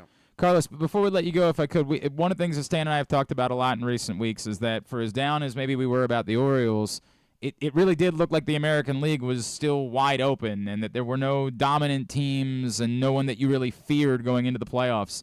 As we now get there, do you feel that way, that the American League in particular is truly wide open, or do you feel like maybe we should give more respect, credit to Cleveland, New York, Houston as those teams that have separated themselves as the teams to beat? Yeah, I would say that there is you kind of earned that, right? Like let's look at the Houston Astros. Like the Houston Astros, we at the beginning of the year we're like, are they going to be able to recover from this drought? From this difficulties that they're going through? And I'm like, man, that's going to be tough. Yeah, think again. Look where they are right now. So these guys are the real deal, and they're towards the end of that era. And I believe, like, you see the window, closing on some of these guys and guys that they may lose. So we may be seeing, the end of an era here, but that's a team that has earned it, right? That's a team that has arrived. You see what the Yankees have been able to accomplish, and with Judge and Soto in particular, that combination has been just historical, what they've been able to do. So, okay, they've earned it. And then in Cleveland, we can look at kind of sort of what Detroit has been able to do as of late. It's just a sum of all parts. Anywhere, we look at Ramirez as being this household name, an absolute superstar. But I think as a collective unit, the Indians have earned that, like, hey, this is the scrappy team. This is the baseball league team. We play baseball. We don't just go out there and outslug people. We pitch, we play defense, we run the bases, and we hit. That's Cleveland. I really like Cleveland as a collective unit, with all the weapons that they have. They're so versatile. So those teams have earned it. But it doesn't matter, guys. After you cross that line and go into the postseason, it's like it's all for grabs. Now it's all about who can get hot. And if you punch first and you stun the opponent and they cannot recover from it. I mean, we've seen it time and time again, and this is why the wild card era has made baseball so exciting. Stephen Vogt, does he have your vote for AL Manager of the Year for what he's done? Stephen Vogt is hands down my AL Manager of the Year, and this is why I actually have some insight that perhaps other people don't. I was over there in Dominican Republic at the Indian Cleveland, the Guardians Academy over there in Boca Chica. It's around Boca Chica, Dominican Republic. It's going towards Guerra. And it was amazing to me because he shows up over there, and this is what he says. I know we're developing. He goes, we're developing. This is a developmental program, but we can still develop and win. I don't care what level this is. This is Dominican Summer League. We are winning here. We are developing, you guys, but winning is the number one priority at all times, even here at this stage. So seeing how invested he is in the organization and in player development, and then seeing these guys come up, these young guys come up and have the impact that they've had this season, you're like, okay, that's not a coincidence. This is a cultural thing. There's been a cultural shift in Cleveland, and Stephen Vogt has been the catalyst as far as that's concerned. So he's got my vote for that reason. Obviously, the numbers back it up. but I know that intrinsically there's something of value there that sometimes cannot be even measured except when you see the results on the field. Man, but he's put in the time and the commitment is there and it's paying off. That is powerful, man. Yeah. All right. Great stuff. Carlos, we can't have you on without me asking you to do it. Can you say it for me one time before we let you go? That's my guy. That's my guy. Carlos, it is always so much fun to chat with you, man. And if it is Baltimore-Detroit as it's looking like next week, boy, that's going to be a lot of fun for however many 2 or 3 games that we get that. Thank you for taking the time for us as always. Let's chat again real soon, all right? Thanks for having me. I look forward to it next time. Thanks, Carlos. Carlos Peña with us here on GCR. I got a great idea for Carlos. Yeah. He should record a song. Yeah. That's my guy. That's my guy. That's my guy. He's great. He's a 10 every time he comes on. Next year's Oh My God. Placata. I love that, man. That is awesome. Thank you to Carlos Peña for taking the time for us this morning. We continue. We're moving right along on a Friday edition of the program. Today's show also brought to you by County Sports Zone. CountySports.zone is the website for you to find out the latest. Back in action, aren't they? They are, because high school sports season has been well underway for about a month now. And every score for every team, every sport all over the state is available. So whether it's a big-time private school football matchup or whether it's a Western Maryland field hockey contest, they've got it. Let you know, get you updated on whatever it is. You got a niece, a nephew, a cousin, somebody who's playing anywhere in the state of Maryland, you can stay updated at countysports.zone. Proudly sponsored by your local Toyota dealer and buyatoyota.com. All right, our next guest, another one of my favorites, of course, a former Baltimore Raven. You now see him going in the trenches on the Pat McAfee show on ESPN. And this week, he had the Ravens as his number 1 O-line, despite what was obviously a rough couple of weeks to start the season. He is our buddy AQ Shipley, and he's back with us now here on GCR. AQ, it's Glenn. Stan Charles is in studio with me today. It's always great to catch up, brother. Thank you for taking the time for us. Always a pleasure, guys. Thanks so much for having me. Absolutely, dude. AQ, I watched the clips. I saw the segments that you did with Pat, and I guess I'm going to ask this question this way. As well as the offensive line, and in particular, as you pointed out, the combination of the O-line and Pat Ricard performed last week. How much of that was about the Ravens? How much of that was about the Dallas Cowboys being really porous against the run? Probably a little bit of both, honestly. I mean, listen, the Cowboys' run fits on defense have been atrocious all year. But listen, at the end of the day, sometimes you need a game like this to get you the confidence you need with a new group up front. You know, there's 3 new guys on the offensive line that are new starters. So when you get a game like this and you can put 275 on the ground, sometimes you need something like this to give you some confidence. Now you go into the next week, you're feeling good about it, and confidence is everything. Like, if you believe that you're better than you are, sometimes you play better than you are. And at the end of the day, that's what the NFL comes down to.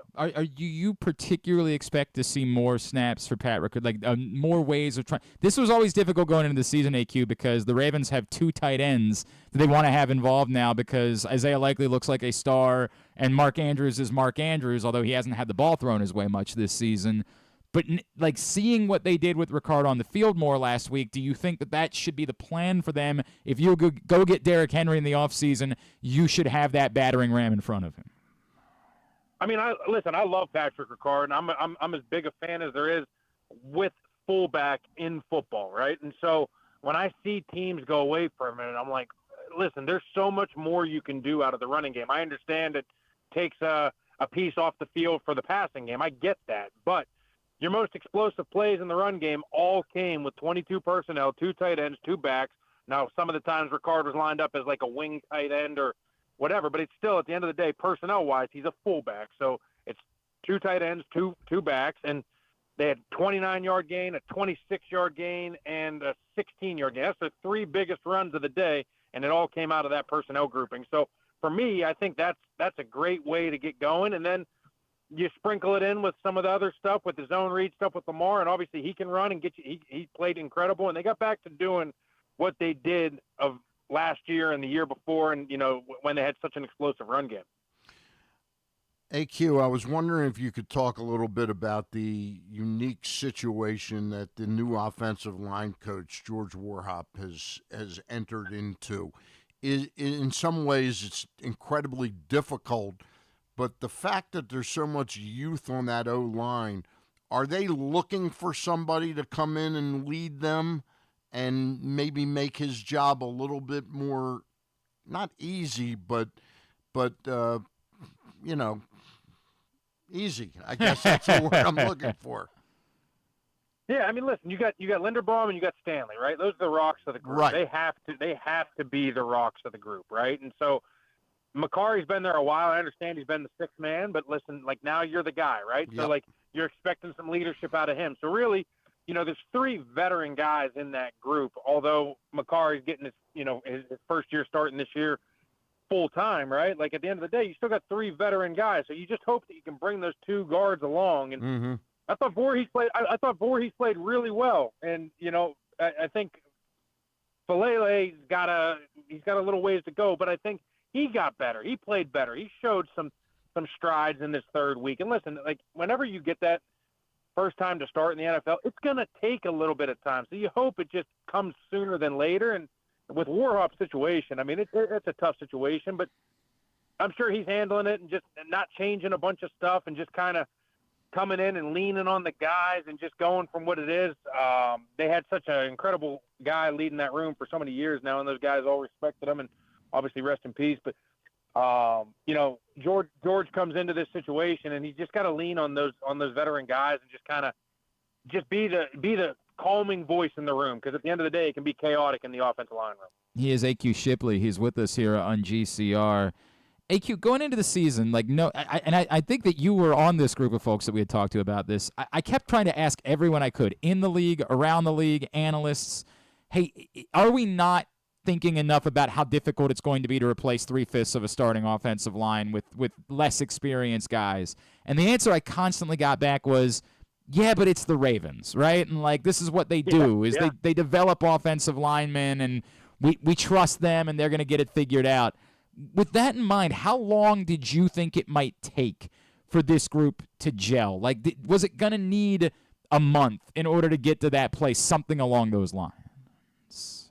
I think that's a realistic expectation, but again, exactly what you said. You just hit it on the head. Like, we've put so much faith in what Eric DaCosta and Ozzie have done over the years that you just expect a great offensive line coming out of Baltimore, right? And so for me, I'm like, all right, I'm just going to put faith in those guys. They know what they're doing. Like, whenever they get rid of a Terrell Suggs, they got a Zadarius Smith and, whoever the next Matthew Judon waiting in the wings. Like, they always have somebody replacing. And so I just kind of always felt like, they do such a great job in that front office area that maybe they knew something that we didn't. But again, the teams that usually come out of the gate swinging and succeed, like, if you got to replace one guy, maybe two guys, you got to have a core of guys that, you look at Kansas City, they replace their tackles almost every year, but that middle three core has stayed intact.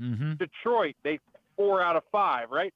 Those are the best running teams when you look at it every year. It's like San Francisco, they're never really replacing a ton of guys. And so those are the teams that, when you see it, their offensive lines look like they're gelling. They look like they're in place because they've been together for so long. There's so much. It's the only unit on the field where you can't replace the amount of reps that it takes for the group to come together. And so, it is. It's going to take a month for these guys. Obviously, they came out, and it was a little sluggish early on. Yep. They got better. They got better in week 3. They get a big confidence boost, and hopefully this was the turning point to keep them moving forward. AQ, the one guy on the offensive line you didn't mention was the rookie Rosengarten. What do you think of him? Yeah. I think he still needs some time. Listen, and I'm not the biggest fan of rotating at the end of the day. Like, I think I put a tweet out there early in the year, and, I think offensive line, again, like we said, it's the one position group where you need so many reps next to the other two guys that you're playing next to. And so, when you're playing a guy and then, the third series, you're Linderbaum and you look over and you got a new guy over there. And it's like, okay, now we got to talk to him differently. We have to step differently. We have to, put our hand placement differently. We might have to fit differently whenever we're working our combo blocks. it's so difficult, and it's much more difficult to the player than it is to the average fan. Like when you see it, it's like, oh yeah, we want to just keep rotating and get this guy better. It's like, no, it doesn't work that way. So like when I watch a Green Bay do that, and it's, Green Bay's been doing it, and they got a rookie first rounder, and they're rotating them in at left guard. Then the next series is at right guard. Then the next series is out. Then the next series is back in. It's like anytime you do that, the way you talk to, the way the communication is between those two is completely different than the other guy. The way the steps are, the way the fits are, the way even the power, the strength, what he does good, and all his strengths and pros and cons versus the other guy. Everything's completely different. So for me, I think you get him as many reps as you can. Obviously, he's there and he's ready to go if you need be. But I think a redshirt year for him wouldn't be the worst thing. All right, the one guy too, and I know you brought it up. In the midst of all of the struggles the Ravens had to start the season, Ronnie Stanley has been much maligned the last few years, and much of it is just his inability to stay on the field for a while. But injuries, right? Yeah, right. But what he's doing and the way that he has played this season, when the microscope has kind of been on him, I feel like we're not talking about enough how well he has played and how much he has looked like Ronnie Stanley after what's been a trying few years for him. Yeah, Ronnie's a really good football player. I mean, listen, that's been the biggest thing we talk about, right? Is your best abilities availability, right? And so, especially on the offensive line, that means more than anything. And so, the fact that he's just had some bad luck with injuries over the last couple of years, knock on wood, hopefully everything stays the same way it is, and he just continues to have a great year, because that's exactly why they drafted him. That's exactly why they paid him. You want your stalwart left tackle to be the guy, and he has been playing very good football. The center has been playing very good football. We just need the rest of the group around him to continue to play like they did against Dallas. Yep. I mean, but from your lips to God's ears, bro. Like, may that be the case moving forward, and may the first 2 weeks prove to be just a blip on the radar. What do you see on the defensive side of the football for the Ravens so far? Do they seem like they've got enough in terms of the pass rush? Listen, I think a lot of the stuff over the last 2, 3, 4, 5 years, whatever it is, however long Wink and McDonald were there, Wink and McDonald ran pretty similar style defenses where they were coming at you, they were blitzing, they were bringing a bunch of stuff, and so the pass rush was skewed, I felt like, for years. Like, I don't think they were ever just a line up and 4 go get it guy, but it was more a line up look, a crazy look, and 4 might be coming from one side when you think 3 are coming from the other, and the O-line gets confused, and that's how you get your pressures and your things. So it's a different way of playing football. I just don't think, they have, the guys like they've had with, even they got a ton of production out of Clowney. They're still getting production out of Van Noy. It's nuts. They're leaning on some of these guys, the younger guys, but they don't have that one guy that when you want to line up 4 and play coverage, that you feel very comfortable with and going and getting a sack, right? And so they got to find ways, and they will. They're a great coaching staff, and it's a new coordinator, it's a new scheme, new system, right? Trying to keep some of the same stuff, but at the end of the day, they don't have the T.J. Watt, right? They don't have the Myles Garrett, the Max Crosby, the guy that you can just sit there and be like, oh, we're going to rush 4 right now, and we're going to get pressure, we're going to get home, right? And so they got to do it different ways. They got to do it by committee, and I think they'll figure that out. He is, of course, AQ Shipley, and you can see him on the Pat McAfee show going in the trenches every week. And, of course, you can also follow AQ on Twitter at AQ Shipley, where he's talking football and also hockey, because he's a hockey dude. He's a hockey dude. Oh, yeah. Is Ovechkin going to break the record this year? I mean, what does he need? How many? Are we it's under 40, right? Yeah, 40 I think it's 40 about. God, that would be so cool to see, wouldn't it? Yep. It'd be so cool to see. I feel like I hope so.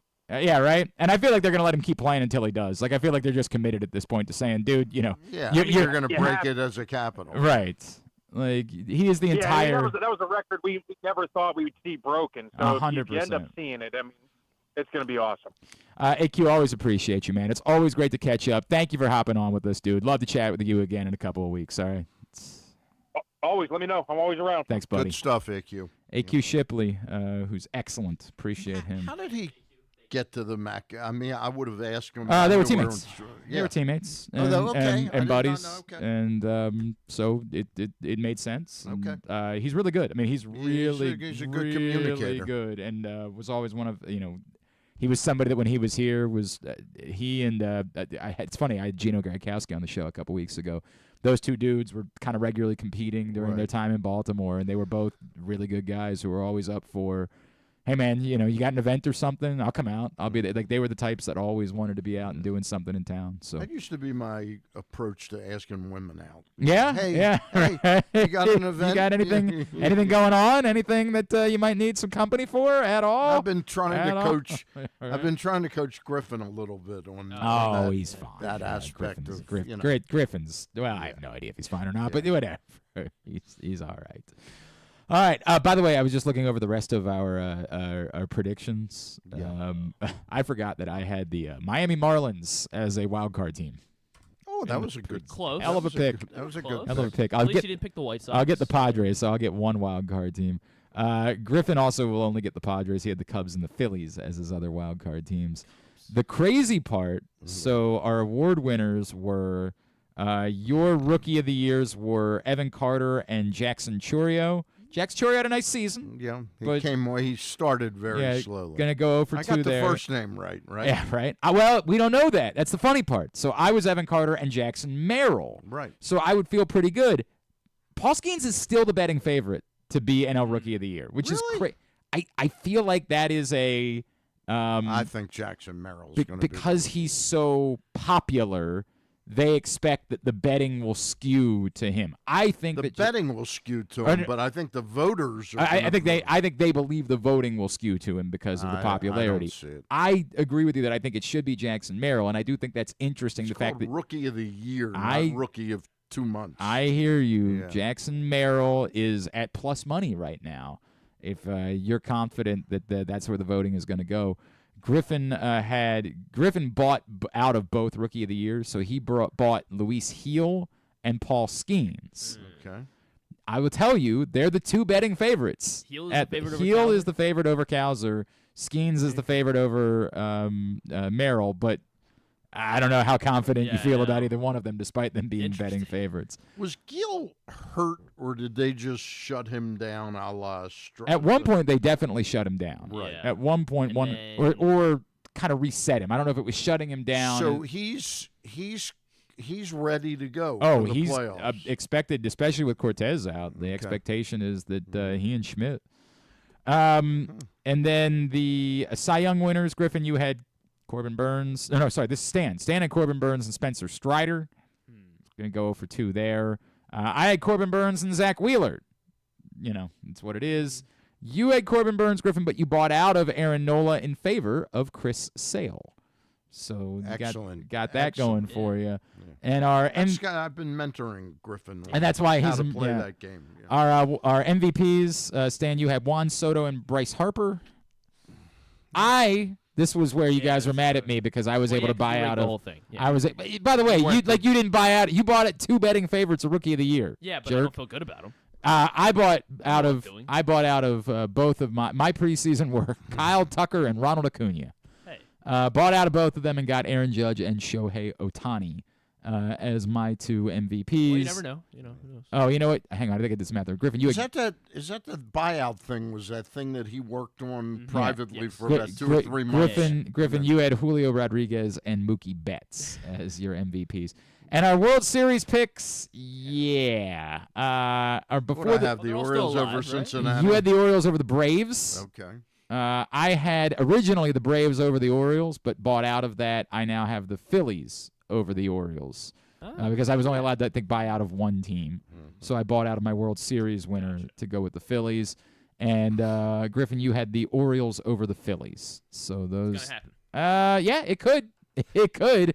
For some reason, you wrote down in 7 games, thinking that that would get you bonus points or something does, like that. No, it does not work that way. It is what will happen. So that's where we're at as we head into the final stretch. Where we're at right now is when we come back in, we're going to catch up with the Ravens Super Bowl 35 hero and now the head football coach at UAB. They host Navy tomorrow. That's a 3-0 Navy team that's starting to look like, after a big win over Memphis, maybe they could make some noise this season. Trent Dilfer will join us next. Stan's here. It's a Friday edition of Glenn Clark Radio. The ultimate fan experience awaits you at Sports and Social Maryland. See how we're raising the sports bar with our massive 100-foot media wall featuring 40 HD TVs and a 47-foot big screen. Bet on your favorite teams and this year's biggest events at the FanDuel Sportsbook while enjoying your favorite beers and cocktails, plus our delicious takes on bar food classics. Visit Sports and Social at Live Casino and Hotel Maryland at Arundel Mills. Must be 21. Gambling problem? Call 1-800-GAMBLER. Driving in Maryland? Did you know an Easy Pass from DriveEasyMD.com can save you time and money? Of course you did, because you are a thrifty driver. An antenna reads your Easy Pass transponder and automatically deducts the toll from your Easy Pass account. Learn more at DriveEasyMD.com. Pressbox's Project Game Day is the place to be after every game this season. Join Glenn Clark, Rita Hubbard, Super Bowl XXXV champion Femi Ayanbadejo, and our cast of regulars as they break down what happened, why it mattered, and what it means moving forward. You can watch the show at PressBoxOnline.com/GameDay or Pressbox's Facebook and YouTube pages. Project Game Day is brought to you by the Green Turtle Sportsbook in Towson and Canton, Easy Pass, and HelpMyGamblingProblem.org. So join us for Project Game Day after every game day this football season at PressBoxOnline.com/GameDay. Treat yourself and taste the Baltimore tradition that is the legendary Costas Inn. Hey, it's Stan the Fan Charles. For over 50 years, the Costas Inn has been a Baltimore original, dishing out their legendary fat, delicious, award-winning crab cakes and steamed crabs. It's crab season, so sit back and crack some crabs while watching the Birds pursue another divisional title on Costas' 15 TVs. On Monday night, the Costas Inn offers their half-pound jumbo lump crab cake with 2 sides for under $30. So head on down to the Costas Inn today at 4100 North Point Boulevard or visit them at CostasInn.com. The votes were all counted, and the results are official. Royal Farms was named #1 for food in the USA Today 10 Best poll, receiving more votes than any other convenience store chain in America. The next time you want to get some good food fast, doesn't it make sense to go to Royal Farms? Voted best in the USA and home of world-famous chicken. Real fresh, real fast. Royal Farms. Gambling can be a fun and entertaining experience, but there are risks involved. If you're planning on betting on the game at the casino or on your phone or computer, know your limit, stay within it. Set a budget and a time to stop. Remember, gambling isn't a financial solution, and it doesn't mix well with alcohol or drugs. Know the risks and have a plan before you begin gambling. For free and confidential services, call 1-800-GAMBLER 24/7 or go to helpmygamblingproblem.org.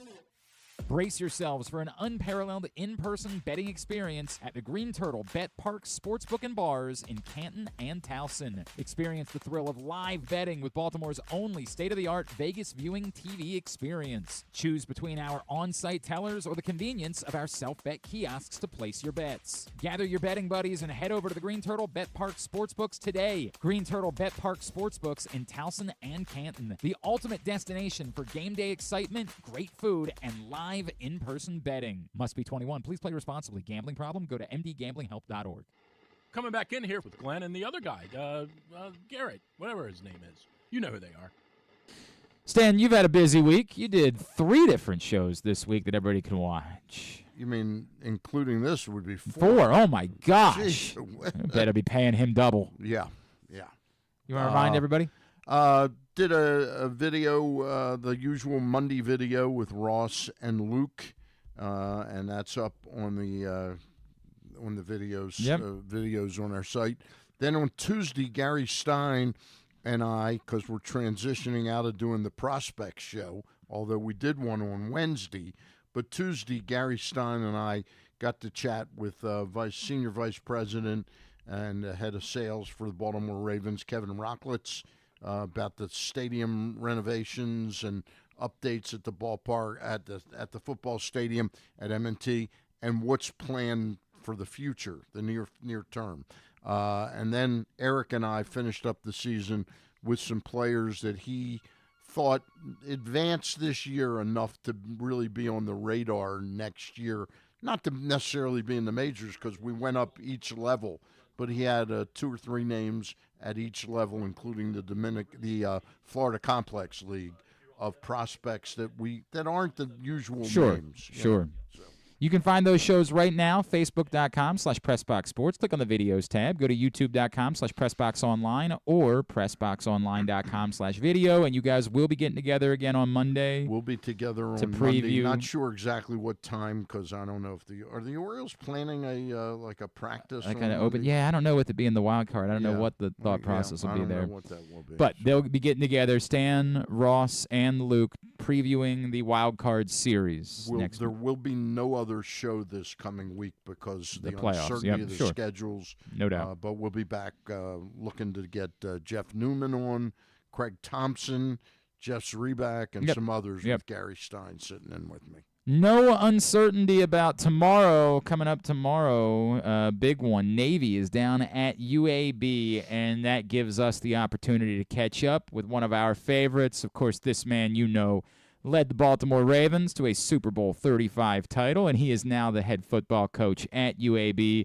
He is our friend, Coach Trent Dilfer, and he is back with us now here on GCR. Coach, it's Glenn and Stan Charles here in Baltimore. It's always great to chat with you. Thank you for taking the time for us this morning. For you guys, anything. How we doing? Everything is good, Coach. It's good to hear your voice, man. Trent, if I could, I remember talking to you when you got the job. What have you already learned, just in the year plus now that you've been doing this? Maybe something that you didn't expect, something that how have you grown? What have you learned most about just being a head football coach in this span of time, a year and a half at this point? Well, I did have the whole interview if I told you all the things I've learned. I think the big rocks would be the dynamic of a college coach, a guy that's been brought up in the college game. Because remember, my perspective is the NFL game, both playing and coaching, just because I was basically a coach player at the end of my career. So got to see that lens. And then building a high school program from the dust and seeing how the high school coach engages with a young person and develops a young person and the time spent, time under tension with a young person, what you can get out of them. And then you get into the college game and it is more of a fast food approach, is the perspective. What can they do for me now? How can I go recruit another one if this one doesn't taste good from a fast food analogy? And trying to teach a college staff how to combine NFL mentalities, how to identify the right talent, what the soul of a great player looks like, what traits are transferable, and then the high school mantra of then go pouring into that person and pulling those things out of them. I think that's a dynamic that I've had to learn how to do with the staff. I think recruiting in season is really hard. I'm from the school of whatever it takes to win a game. So, there are no office hours Monday through Wednesday. Like it takes what it takes, right? But then late in the week, giving the staff time with their families and having a life. But then you add in-season recruiting to it, and you're identifying prospects. You're watching a ton of high school film. You're going to games, on open windows Friday nights, and you're trying to win a football game. So that's been new for me. We've had to find that balance there. In fact, it's a Friday before our biggest game of the year, and I'm in there watching recruits for the last hour. So that's an interesting dynamic. And I think getting kids from different. So everybody talks about how social media has influenced our kids so much in this generation, and I agree with all that stuff. But also, their high school programs that have influenced these kids so much. Their teachers have influenced these kids. Their neighborhoods have influenced these kids. So they come into your program with a paradigm of what life is.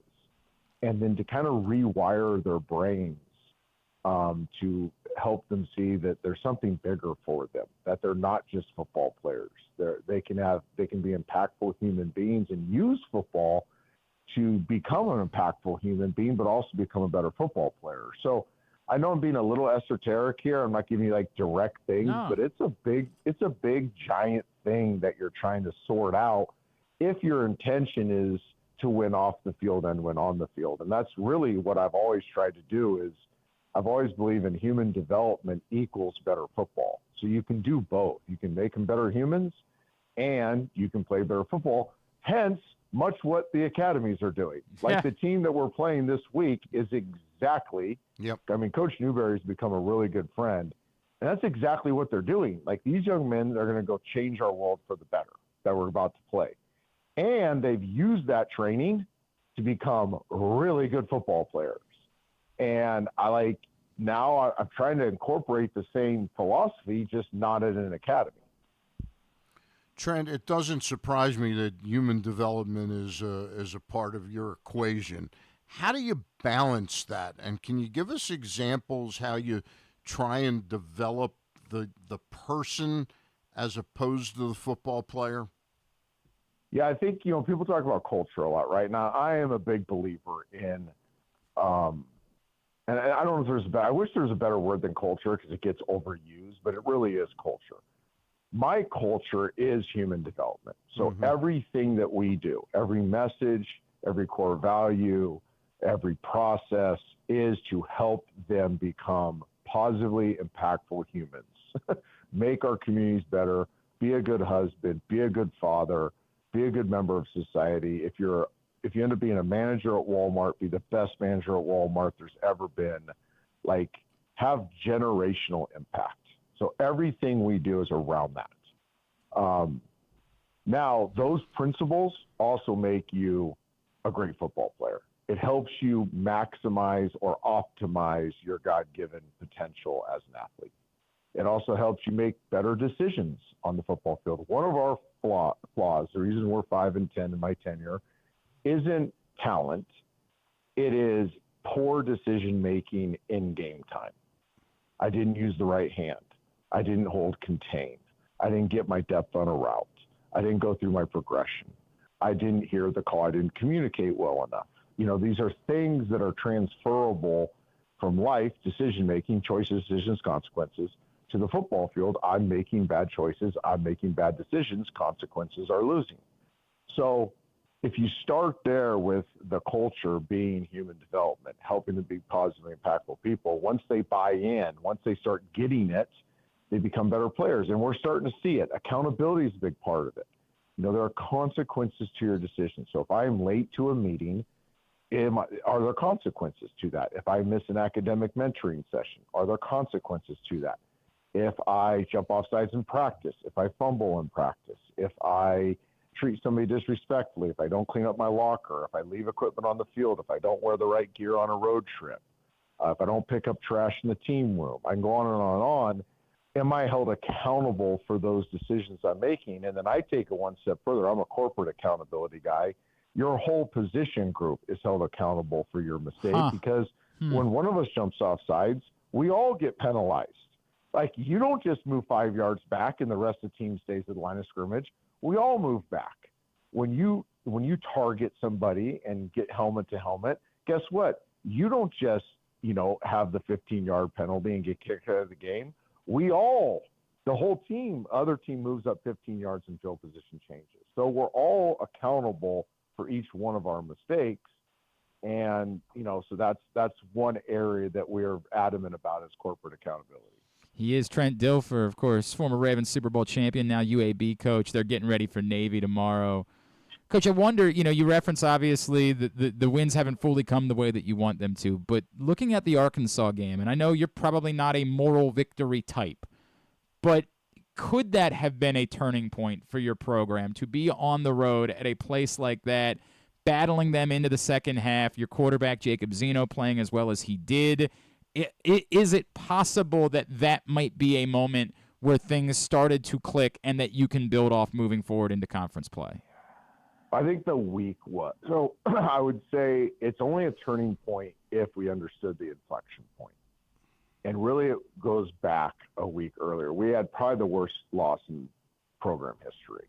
I mean, it was just horrific to lose to ULM. We were superiorly talented. We hadn't won on the road. We thought we had changed some things to win on the road. That staff was this staff, so they chose not to hire Brian. They didn't hire me. Brian's a great friend, and So you can imagine their animosity towards us. You know, we knew going in this was their Super Bowl. To lose that the way we lost it and really just implode on both sides of the ball.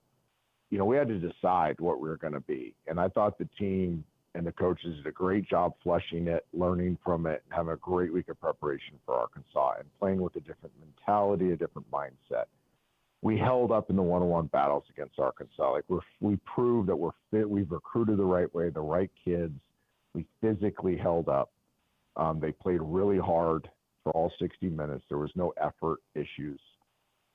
They played with clear minds. You know, they weren't polluted with worry and doubt and fear of failure. So I think it was an inflection point for us. It's only a turning point if we play our best football against Sure. So I think that's how we've addressed it. There was some encouraging signs from the Arkansas game. And now we got to go take those lessons learned because we had a bye as well. So we've had 2 weeks of preparation to chase our best and to be the best versions of ourselves. If that can be expressed against Navy, then yeah, it was a turning point, but we'll see tomorrow. Trent, I'm wondering from the recruiting perspective. I know you had the experience yourself being recruited to go to college, but at Lipscomb, you saw recruiters come in and deal with you and their players. Has that given you some insights in how you can win certain recruiting battles?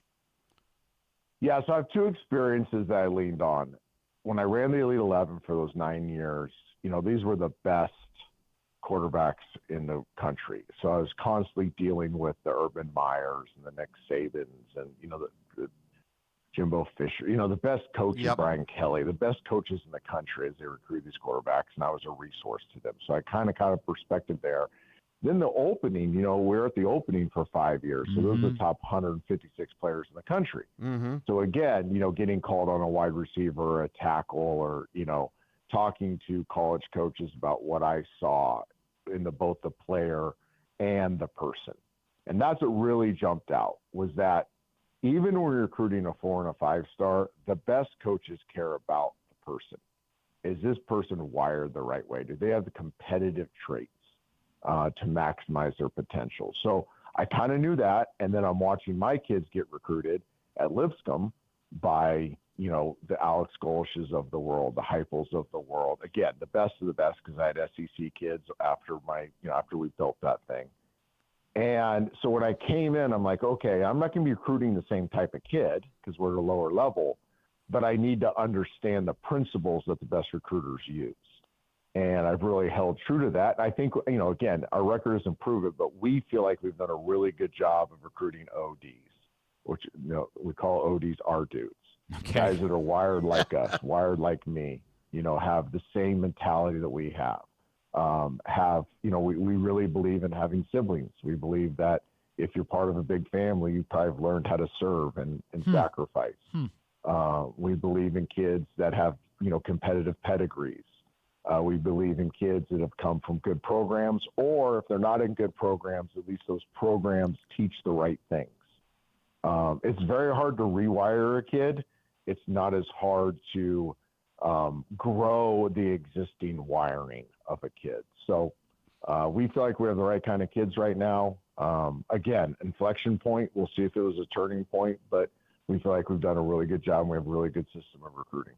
You mentioned the relationship that you've gotten with Coach Newberry. I wonder, I have a theory that I want to run by you, but I want to know in general why it is that you think that Navy has been able to sustain such consistent success when it is difficult to get kids to commit to the academy, and whether, you know, particularly, obviously, you know, we know what the conversation has been in college football this week with the story out of UNLV. Is there some advantage maybe that the academies have that once you get that certain type of kid, you don't have to worry about someone coming and saying, hey, by the way, we're going to want $10,000 if you want the kid to stay here, right? Like, is there some world in which it's almost become beneficial for the academies at this point, given the landscape of college sports? Yes, and it was reemphasized last night. Did you watch the Army game last night? Yeah, against Temple, absolutely. Yeah. Did you see the pregame interview with the quarterback? daily. I was only kind of happy because the Orioles were playing at the same time, Trent. So I'm not gonna lie. Fair. I saw they were doing it. I had it on the screen. Yeah. So it was really interesting, and it's going to answer your question. They asked him about his recruiting process, and he said, "I came here and I fell in love because people loved football and they loved the school and what the school stood for, the academy and what the academy stood for." Mm-hmm. So what the academies are getting they're getting kids that love the bigger picture. They know that college, the academy, is a training ground for something that they're going to become. And in the midst of what they're becoming, they just love football. They don't love what football brings them. They love football. And in this generation, what we're getting is too many kids that love what football brings them, but they don't actually love football. Because to love football, you have to love hard. You have to love pain. You have to love sacrifice. You have to love investment. You have to love serving your teammate. You have to love doing the lonely work. You have to love not always getting your way. You have to love a lot of other things that aren't fun. And we have too many kids that love what football brings them. Instagram followers, girls, status, money. I can go on and on and on. So the secret here is finding a kid that loves football more than what football brings them. And the academies naturally get that. And let me tell you another myth too. The myth that the athletes aren't as good at the academies is a lie. These dudes can run, they're strong, they can bend, they're all the traits you're looking for. What they lack is length. It's the only thing the academies lack is the length of the athlete, which is an important thing in football. But their systems make up for their lack of length. They don't do a lot of single blocks. They don't have to destroy a lot of single blocks. They use scheme and fit to collectively maintain blocks and destroy blocks, which is basically football in a nutshell. So it's a beautiful thing to watch. It's a nightmare to prepare against. And I've already asked Coach Newberry, if they fire me, can I coach for him? And he's agreed. So, it is a beautiful type of football that nobody admires more than me and nobody respects more than me. Yeah, that's the dangerous part, by the way. They're throwing the ball now, too, at Navy. I can only imagine the hell that gives you as you're preparing already for a triple option, and all of a sudden they've got a kid who can sling the ball, too. Hey, Trent, listening to you, I'm 72 years old. I've got 1 year of eligibility remaining. Is there He wants any to commit. shot? Is there any shot when you mentioned the girls and the money? That's not what they're about at UAB. They don't. Yeah, they want the pain. I like the pain. Yeah, Stan knows a thing or two about the pain. Trent, man, I know you got a lot more to do today. I would love to keep. I mean, we could have these conversations for hours, my friend. Look, we have to be honest with you. We can't pull for you tomorrow, right? Like, you know how that goes. Nor should you. Right. Nor should we can't do that. But we always pull for you, and you know how beloved you continue to be in this city, where I pray you've never had to buy a meal in your life, my friend. Coach, I would like to buy. I love that place. My wife and I are just talking about we don't get back enough. We absolutely love it. I mean, love the people, how we were treated every time we go back. It's a special place in my heart, and one day we'll be able to spend more time there. Coach, thank you for taking the time for us as always. Best Great of to luck hear moving your voice, forward. Coach. Appreciate you guys. Trent Dilfer, of course, Ravens Super Bowl 35 hero. He'd be a super guy to do an event with here in town. You know, there was a time where the awkwardness was still but it's no longer real. Yeah, right. Like, and I still think there will always be some of that between he and Brian. Although I've talked to both of them about it. Remember, we were going to do that as a cover story once. Right. One of the anniversaries, so I don't know if it was 2016 or maybe 2021. I guess that would make sense. Yeah. Where we had thought, like, hey, maybe a Brian Trent cover story would be really interesting, and there was still just the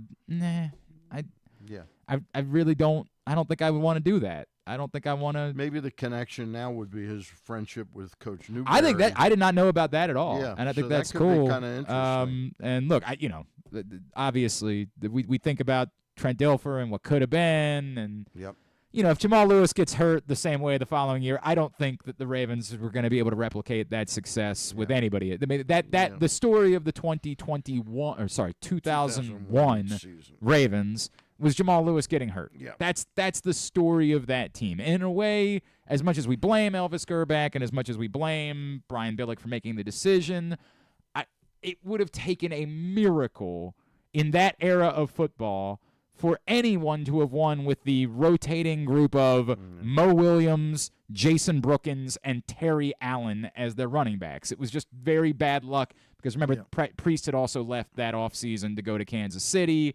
If it had been Priest, if he had still been there for another year, probably a different story. But that group of... Just would have been interesting to see how he, to see how he played and what could have developed from there. I still think it's plenty fair to revisit the decision and question it. I just think the reality is it would have been a bridge too far for anyone without a healthy Jamal Lewis to have tried. You're measuring it as it's whether they won the Super Bowl or went to the Super Bowl the next year.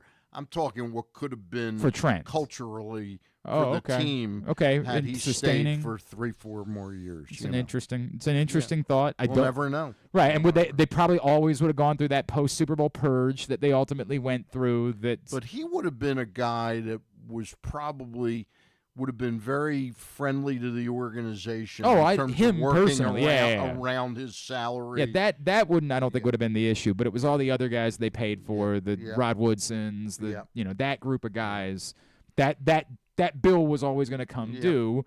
They decided, much like the Rams in more recent years, at a larger dollar figure, the Ravens decided they were going to go all in to try to win a Super Bowl. Right. They succeeded, and then there was a purge that came because of it, and they accepted that. They said, hey, we know we're going to have to draft better and build it back up. They ultimately did, just post Brian Billick, obviously. All right. You got to get out of here? Yeah, I'm going to duck.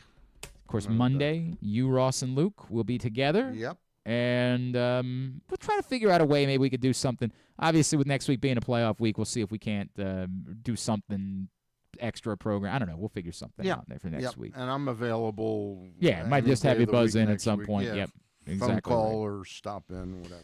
All right. Appreciate you, sir. Good to see you. Have a good weekend, Chief guys. Grand Poobah, stand the fan. Concordia tomorrow?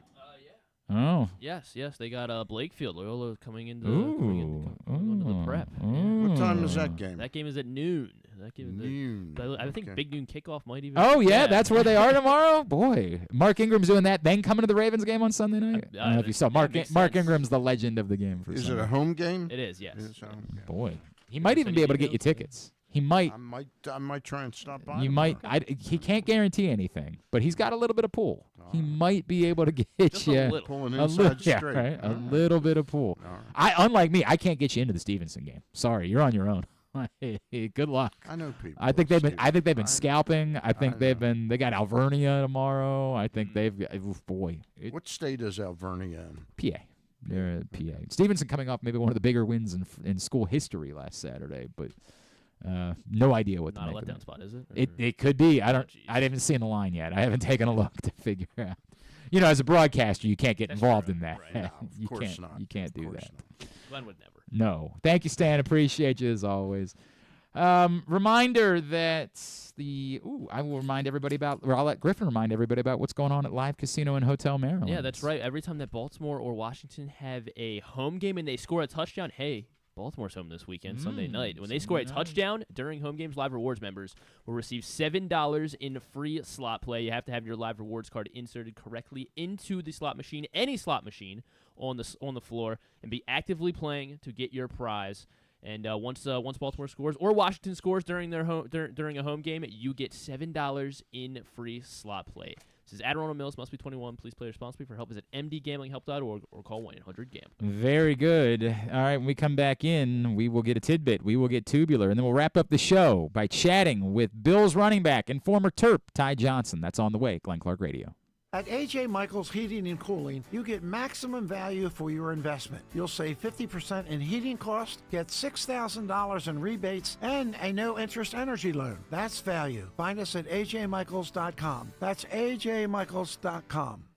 Experience the thrill of the Mars Maryland 5-Star at Fair Hill, presented by Brown Advisory, coming October 17th to the 20th. See the world's best equestrians compete in the sport of eventing, the ultimate test of horse and rider. Enjoy a weekend festival featuring locally sourced food at the Fresh Food Fest, a beer, wine, and spirits showcase, shopping, and fun for all ages. Check out the Maryland Corgi Cup, interactive kids corner, and more. It's the place to be in October. Visit maryland5star.us for tickets.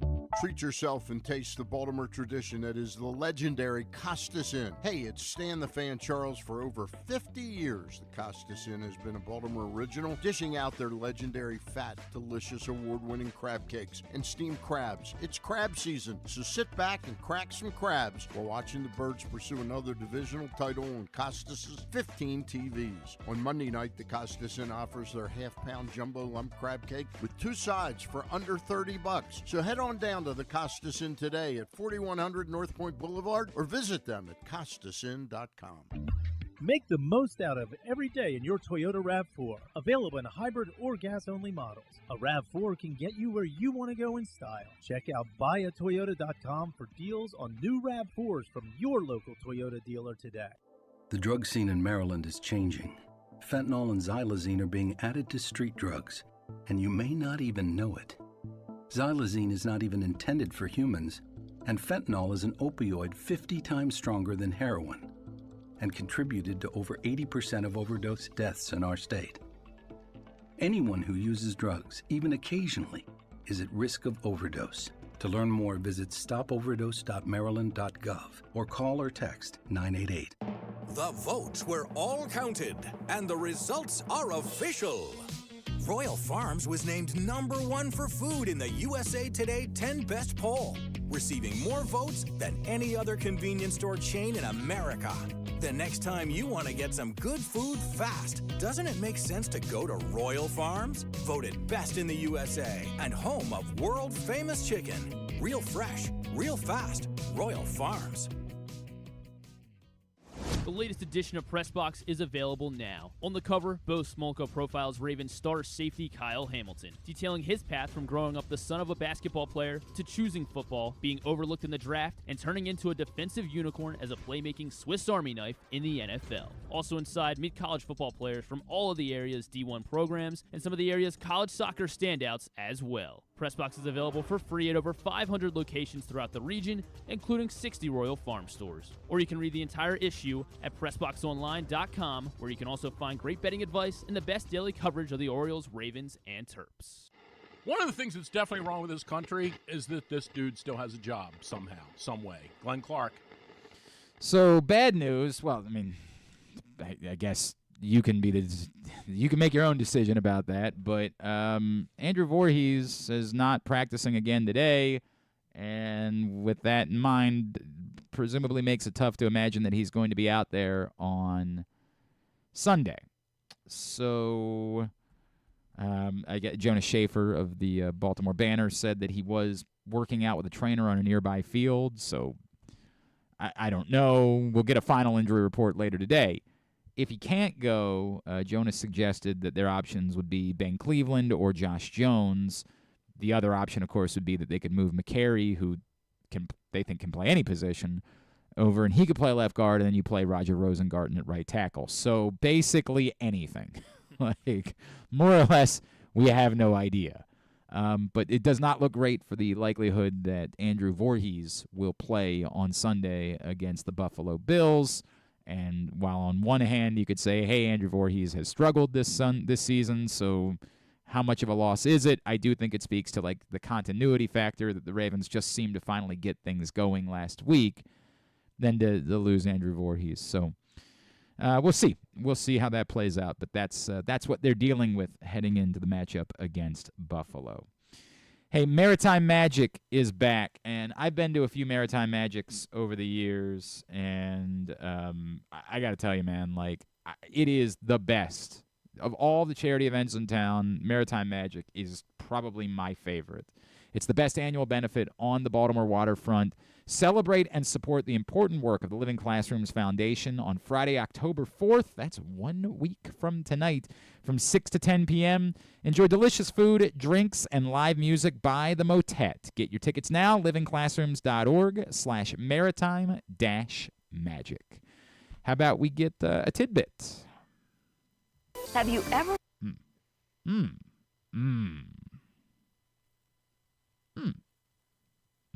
Have you ever thought of taking a cruise to these wonderful destinations with sunny skies and beautiful beaches?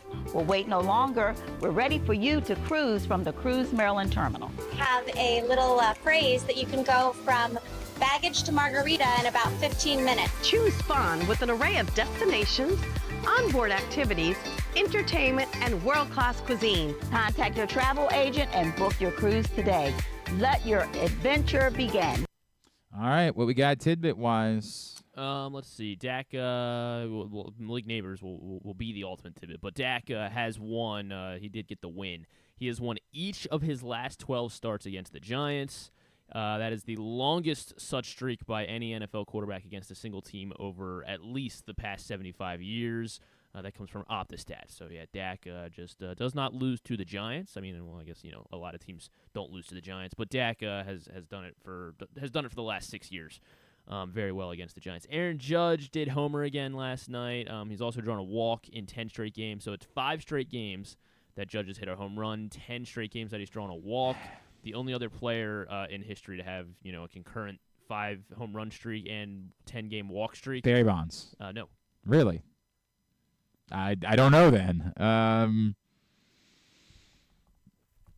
Willie Mays. You have to go back over 100 years. Oh, okay. Then sure. Now it's easy. 100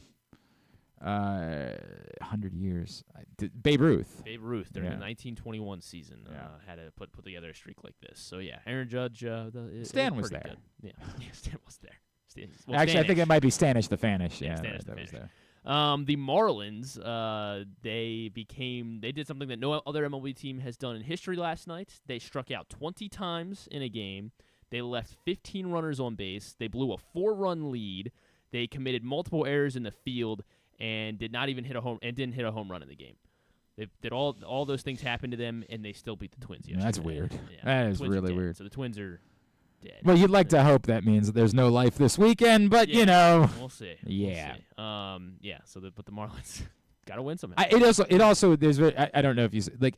I'm also kind of confused about what the Orioles' plans are for the weekend because they've got Povich starting tonight, but they haven't confirmed who's starting either of the next 2 games. Which presumably would be Suarez and Kramer. Right. But if they've decided on Kramer as being the guy for Game 3. Then they probably don't want him to start on Sunday. So then are you bullpenning a game? Are you calling someone up to make a start that hasn't been preparing, like somebody who's kind of shut down? How long ago did how long ago did Norfolk's season end? Was it last week or okay? So I mean I they might well have said to whoever it would have been, McDermott or who else was starting for Norfolk at that point. They might have. Young was still starting, I assume. Okay, they might have said, "Hey, be prepared. We might need you for the final weekend of the season, so don't shut it down. Like, be ready to go." But then at the same time, like, what's the roster move for that? Like, who still has options that you could send down? I don't think for the playoffs you have to abide by the 10-day rule. I think that you can just make a playoff roster. Okay. Like you can recall a guy. I'm saying that. Okay. I'm spitballing there. It'll just be interesting to see how they handle the next couple of days because it might very well be that, like, if they get the job done tonight and the number 1 wild card spot and home field is locked up, they might not want Suarez or Kramer to pitch this weekend. But somebody's got to pitch. And this is the unfortunate part about, as much as I prefer the fact that you don't have 40-man rosters for September any longer. This is the unfortunate part is that you can't just have so many pitchers that you can throw. Like, you got to figure out how you're getting through those 2 games. My guess is maybe it's like 2 innings of Suarez and then the B bullpen. Like, you got to figure that out.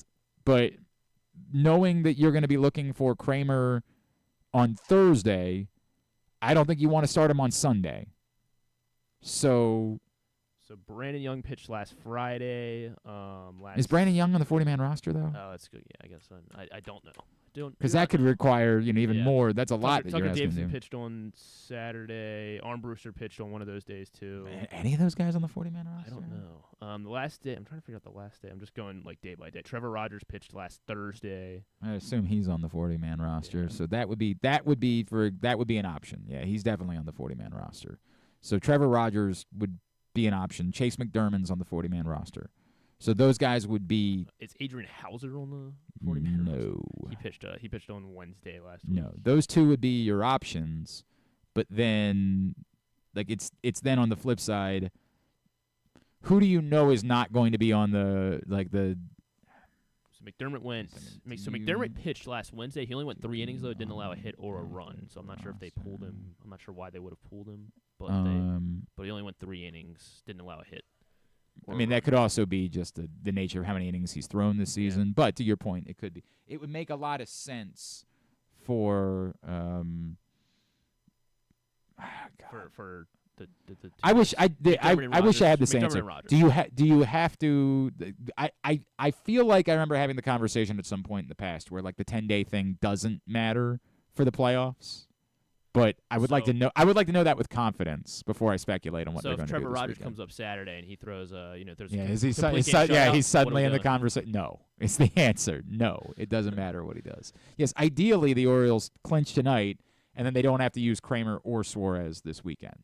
So that would be ideal. But then you do have to pitch through 18 innings. 18 innings of meaningless baseball games. So somebody's got to pitch. Malik Neighbors for the tidbit here. Malik Neighbors became the first player in the Super Bowl era, so since 1970, with 30 receptions.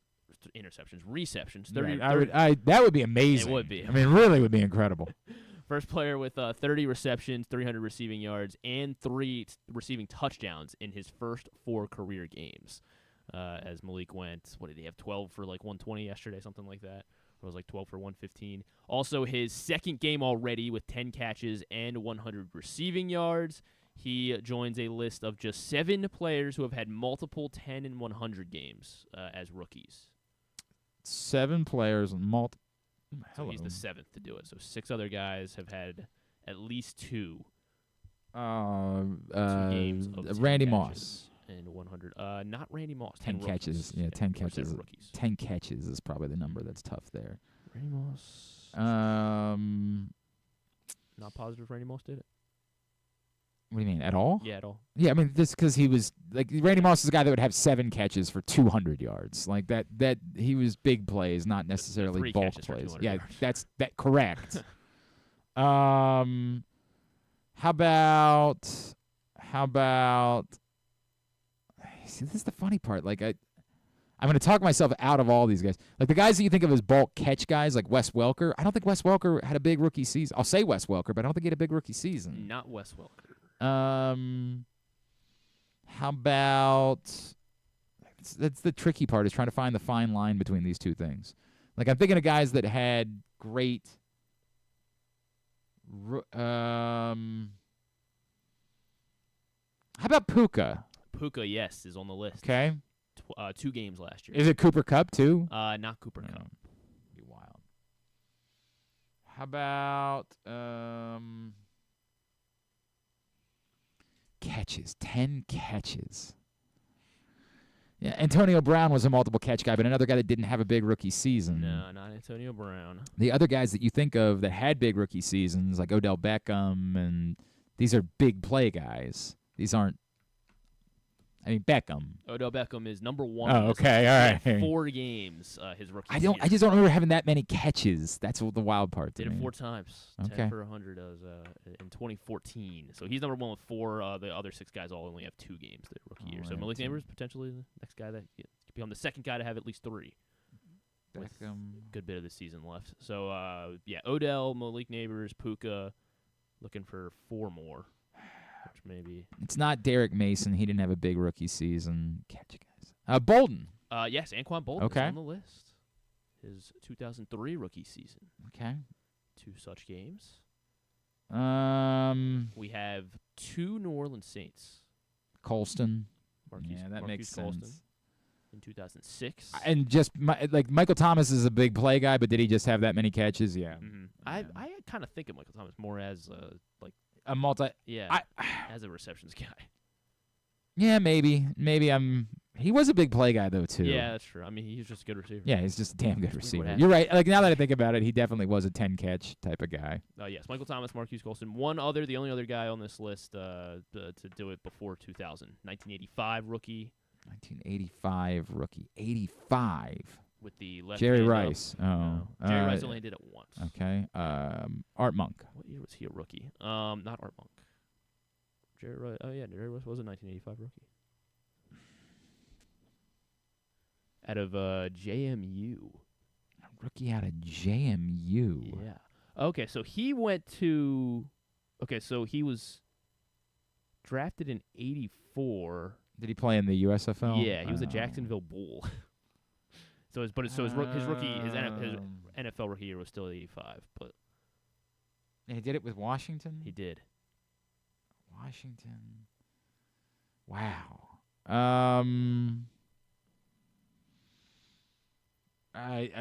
Gary Clark. Yes. Yeah. Gary Clark. I mean, I didn't know that Gary Clark went to James Madison, so I was basing that entirely just off of Washington receivers. But okay, all right, very good, very good. That's a heck of a list. Let's get totally tubular. Experience the thrill of the Mars, Maryland 5-Star at Fair Hill, presented by Brown Advisory, coming October 17th to 20th. See the world's best equestrians compete in the sport of eventing, the ultimate test of horse and rider. Enjoy a weekend festival featuring local food, shopping, and fun for all. Come for the event and stay for the experience in Cecil County, home to the Chesapeake Bay waterfront, vibrant small towns, and family entertainment. Tickets on sale now at maryland5star.us. All right, here's what's coming up this weekend, totally tubular-wise. Tonight, Orioles-Twins, 8:10 on Masson 2. Cade Povich and Pablo Lopez, the pitching matchup there. Maryland soccer at Northwestern. Maryland just went and beat Indiana last weekend. It was a weird game. I think it started on Friday night, and then there was, thunderstorms, so they had to finish it Saturday morning. But that's a good road win for Maryland. College soccer, baby. 8 o'clock tonight on Big Ten Network Plus. The President's Cup starts at 1 o'clock today on the Golf Channel. Tomorrow, of course, Orioles-Twins, 7:15. It's on Fox. Adam Wainwright's part of the broadcast. We don't know who's pitching for the Orioles. The Twins are throwing Zebby Matthews, who has the unique distinction, I think, of being the best pitcher ever named Zebby. So he's got that going for him, which is nice. College football tomorrow, Maryland, Indiana, noon on Big Ten Network. ESPN2 for Navy UAB at noon.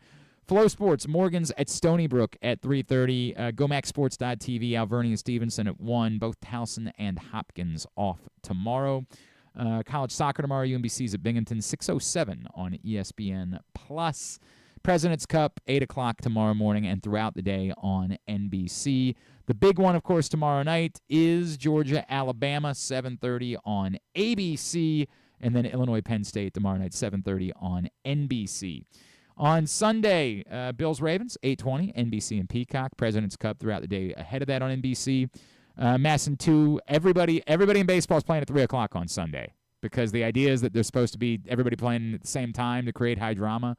There's really not going to be any in the American League. I guess in the National League there could be, but it's very confusing with the Mets and the Braves situation. Yes, so I don't know what will be at stake on Sunday. We know Bailey Ober is scheduled to pitch for the Twins. The overall 1 seed in the American League, maybe.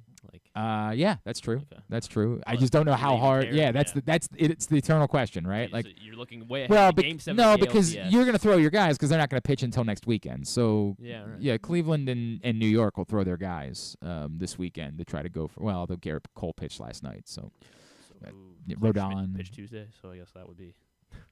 Yeah, that would be their guy. That would be Sunday. The local TV games on Sunday, CBS Steelers Colts at 1, Chiefs Chargers at 4:25, Fox Commanders Cardinals at 4, Loyola Soccer's at Holy Cross Sunday at 2 on ESPN+. And the WNBA semifinals get underway on Sunday. Game 1 for Vegas, New York at 3 o'clock on ABC. Game 1 for Connecticut and Minnesota, 8:30 on ESPN. Anything non-sports wise? On Apple TV is the Wolves movie with Brad Pitt and George Clooney. Where I can't decide if I think It looks. I don't know. It looks like I think I should like it, and it's Brad Right. Pitt and George Clooney, and who didn't have fun watching Ocean's 11 and 13, but not 12? But yeah, I don't know. Will and Harper documentary on Netflix. So this is Right. Will Harper Ferrell. Steele. Yeah. Will Ferrell from SNL, and she transitioned to a woman like 3 years ago. Yeah, and they went on just like a cross country road trip as just kind of as friends. It looks pretty Yep. touching, and it's Kind of with getting Will to know Ferrell. the new you. Yes. Yeah. Yes. So that's on Netflix. Season 50 of SNL tomorrow night with Gene Smart Yes. and Jelly Roll as the musical guest. Sure. Ushering in the new season. And that's pretty There's a much lot of things that are for other people that aren't for me. Jelly Roll is very high on that list. I like Jelly Lots of people are into I Jelly was Roll. like, I don't know. He's growing me a lot. He was a dreadful rapper that all of a sudden woke up one day and decided he was going to be a country singer. I think he's talented. I think he's talented. I don't think he's doing like the college football theme song this year. I don't think his music is good. He had a song on. He's got a couple songs on the Twister album, and the Okay. Twisters album. So Okay. I think I've heard like one Jelly Roll football song fan. ever that I was like, that's actually a pretty good song. Like I just don't think his music's very good, but I think he's talented. Like I think he's I don't know why he was ever rapping, because that was awful. But like Let people figure out he's who they a are. he's a good singer. He's finding his voice. The Penguin is now the Sunday night HBO show. So at 9 p.m. Oh, okay. Episode 2 of The Penguin. Also Tulsa King on Sunday on Paramount Plus. Very good. Thanks today to you know what? If you haven't picked up the print issue of Press Box, there's still time to do that before it is gone, daddy gone. The love is gone. So get over to your neighborhood Royal Farms, any of the hundreds of locations around town where you find Press Box, and read it all. PressBoxOnline.com with Kyle Hamilton on the cover. Thanks today to Stan. Thanks to Trent Dilfer. Thanks to Ty Johnson, who you're about to hear from. To AQ Shipley, to Carlos Peña, and to Steve Tasker. We'll get it all up in the greatest hits section of the Here we go tab at GlennClarkRadio.com.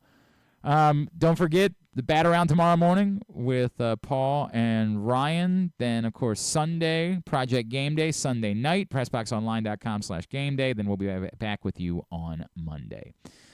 Thanks to everybody at PressBox, all of our great sponsors and partners, including the Maryland 5-Star, Live Casino and Hotel, Maritime Magic, Cruise Maryland, Ocean City, Easy Pass, Royal Farms, the Green Turtle, Bet Park Sportsbooks in Towson and Canton, HelpMyGamblingProblem.org, Costas Inn, MSAA, AJ Michaels, the Baltimore Orioles, your local Toyota dealer, BuyAToyota.com, the CIAA tournament. Thanks to Griffin at Griffin_Bass. Follow us, Twitter, Instagram, and TikTok at Glenn Clark Radio. Have a great weekend. Go Ravens, go Birds, go Maryland, Navy, Morgan, the whole deal, Stevenson. Duke sucks. We wrap up today's show and the week by chatting with Ty Johnson, former Terp, Bills running back, getting ready for Sunday night. Well, coming up, of course, Sunday night, Ravens-Bills here in Baltimore. And amongst other things, that means a return to the area for one of our favorites, former Terp, now Buffalo Bills running back. He is Ty Johnson, and he's back with us now here on GCR. Ty, it's Glenn back in Baltimore. It's great to chat with you, man. Thank you for taking the time for us. No, thank you for having me. I appreciate it. Hey, man, how much fun are you having right now? Like, how good is life for you at this moment? It's pretty great, man. I can't complain about much, you know? Right.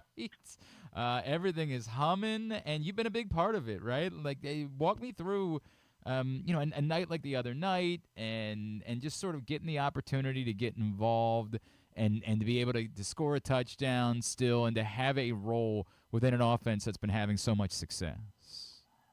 It's really just showing up every day and just doing my job, whether it's blocking or special teams, running the ball, whatever it may be, running routes, opening up different windows. It's just doing my job at the end of the day, and when you do that, the ball will find you at the end of the day. So that's really all it's been, is just keep working, and the ball will find you. I hear you saying all that, and I know all that's true, but I feel like it still has to be special. Like scoring a touchdown in the NFL, it can't be something that gets old for you, right? Oh, never, man. It never gets old. When you hit that pay dirt, man, it's a great feeling, man. I don't even know. It's probably like having a newborn baby. I don't even know. So that's what it feels like. Hey, Ty, before I talk about your team this year, just what you're reflecting on, the work that you've had to do in order to stay in the league as long as you've had. And can you kind of take me through what makes you different? Why have you been able to continue at it and overcome when other guys probably would have said, and passed it to the side at some point? What is it about you that has led you to continue grinding to keep earning each opportunity that you get? I think it just comes down to a love of the game, realistically. My career, I've produced a little bit on limited opportunities, so it's just, saying there's more opportunities come, whether they're limited or, they get more or whatever, but it's just been a love of the game at the end of the day. I question it myself, like, do I keep going or what? But that's just, at the end of the day, I love the game, and, this game has been a blessing to my life, and it's allowed me to, bless others in my life. So it's just been, a great experience. I'm very grateful to still have, a team and coaches that believe in me at the end of the day. Man, there's not a lot of kids that have come out of Cumberland, Maryland that have been able to have this type of success, man. So it's incredibly cool to see you do it. Ty Johnson is with us, of course, Bills running back, former Terp. Ty, the opportunity with this team, and I know you got there a year ago, was there something about the way that you connected with anyone in particular, Josh, with the coaching staff? Was there something to you that made it a unique fit, and how confident were you that you were going to be back with them again this season?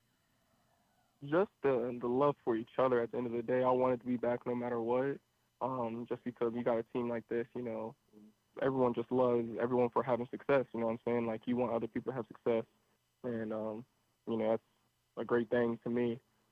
Whether I'm getting success or not, it's just the love for each other is just immaculate. And, honestly, getting to know Josh and getting to know all these other guys and everything, you build those relationships, and, it's hard to want to walk away from that, you know what I'm saying? So it's just been one of those things, man, just the love and pride everyone has for each other has just been amazing. I know a lot of outsiders, I'm not going to say myself included, not at all, not a chance, thought that maybe with Steph and Gabe Davis gone that this offense might take a step backwards this season. Did you know, like, that? Were you kind of laughing as you read all of that and heard everybody saying that? Like, y'all have no idea what you're talking about because you knew how special this group was going to be? Really, it's just everyone showing up and putting in the work, you know what I'm saying? Not everyone's in the building, so we get to see what we see, and then it's been, on display on game day. So it's just one of those things, us being us and keeping locked in with each other and just showing up and working. That's all it is at the end of the day. I'm not listening to any outside noise or anything like that. I guess that's the other side of it, right? Is like you've been doing this for a long time. You probably more than anybody else have to remind all these young guys, like, you can't rest. Like, just because you went out and scored a ton of points on Monday night, you're not able to just sort of sit back and assume that this is who we are every week. We still got to keep that work up. Absolutely. It's a new week every week. So, it's not, how many games we win or anything. It's just, 0-0 every week and trying to go 1-0. What does it mean to you? You're going to be running out on the field Sunday night in your home state for a primetime matchup that, like, is as big as anything in the NFL this week. Like, does that still do something for you this deep into your career? Does that still hit you significantly? Absolutely. I take it with a sense of gratitude every time we step on the field, whether it's a primetime game or anything. Just stepping on the field has just been amazing, and I show a lot of gratitude towards that because at the end of the day, not a lot of people get to do that, and it's cool because it's like the trifecta for me. I played there when I was in high school. I played there when I was at the University of Maryland. So now I get to finish that just trifecta by playing there while being in the league. So I'm really grateful for it, and every single time you run on those lights, man, it does something for me. So I'm definitely grateful for it. It felt like Fort Hill was like a permanent fixture at M&T Bank Stadium back in the day in state title games, man. It just sort of felt like you could go ahead and pencil them in over the years. Ty Johnson is with us here on GCR. Ty, did you still, like, even this deep in and with, the number of games that you play, do you still get, like, a ton of requests? Like, have you had to, like, turn people away this week leading up to the game?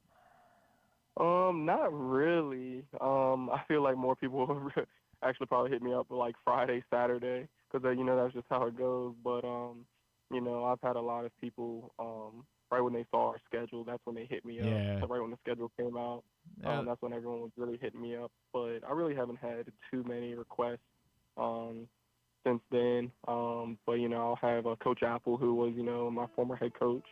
at Fort Hill. He's going to be there, and That's my cool. family. So I'm just really grateful to, and that's the trifecta. You know what I'm saying? Like, they've been there for all of that. So just being able to have them there, it's like a full circle. Nah, it's really cool, man. That's a really special thing that he gets to be there for all. That's awesome, man. I want to ask you about a moment that I saw on social this week. You talk about doing the dirty work and doing the little things, being the guy that's got to give the shove in a tush push situation. How do you, like, how much do you guys work on that? Like, how much is that something that you guys spend time with?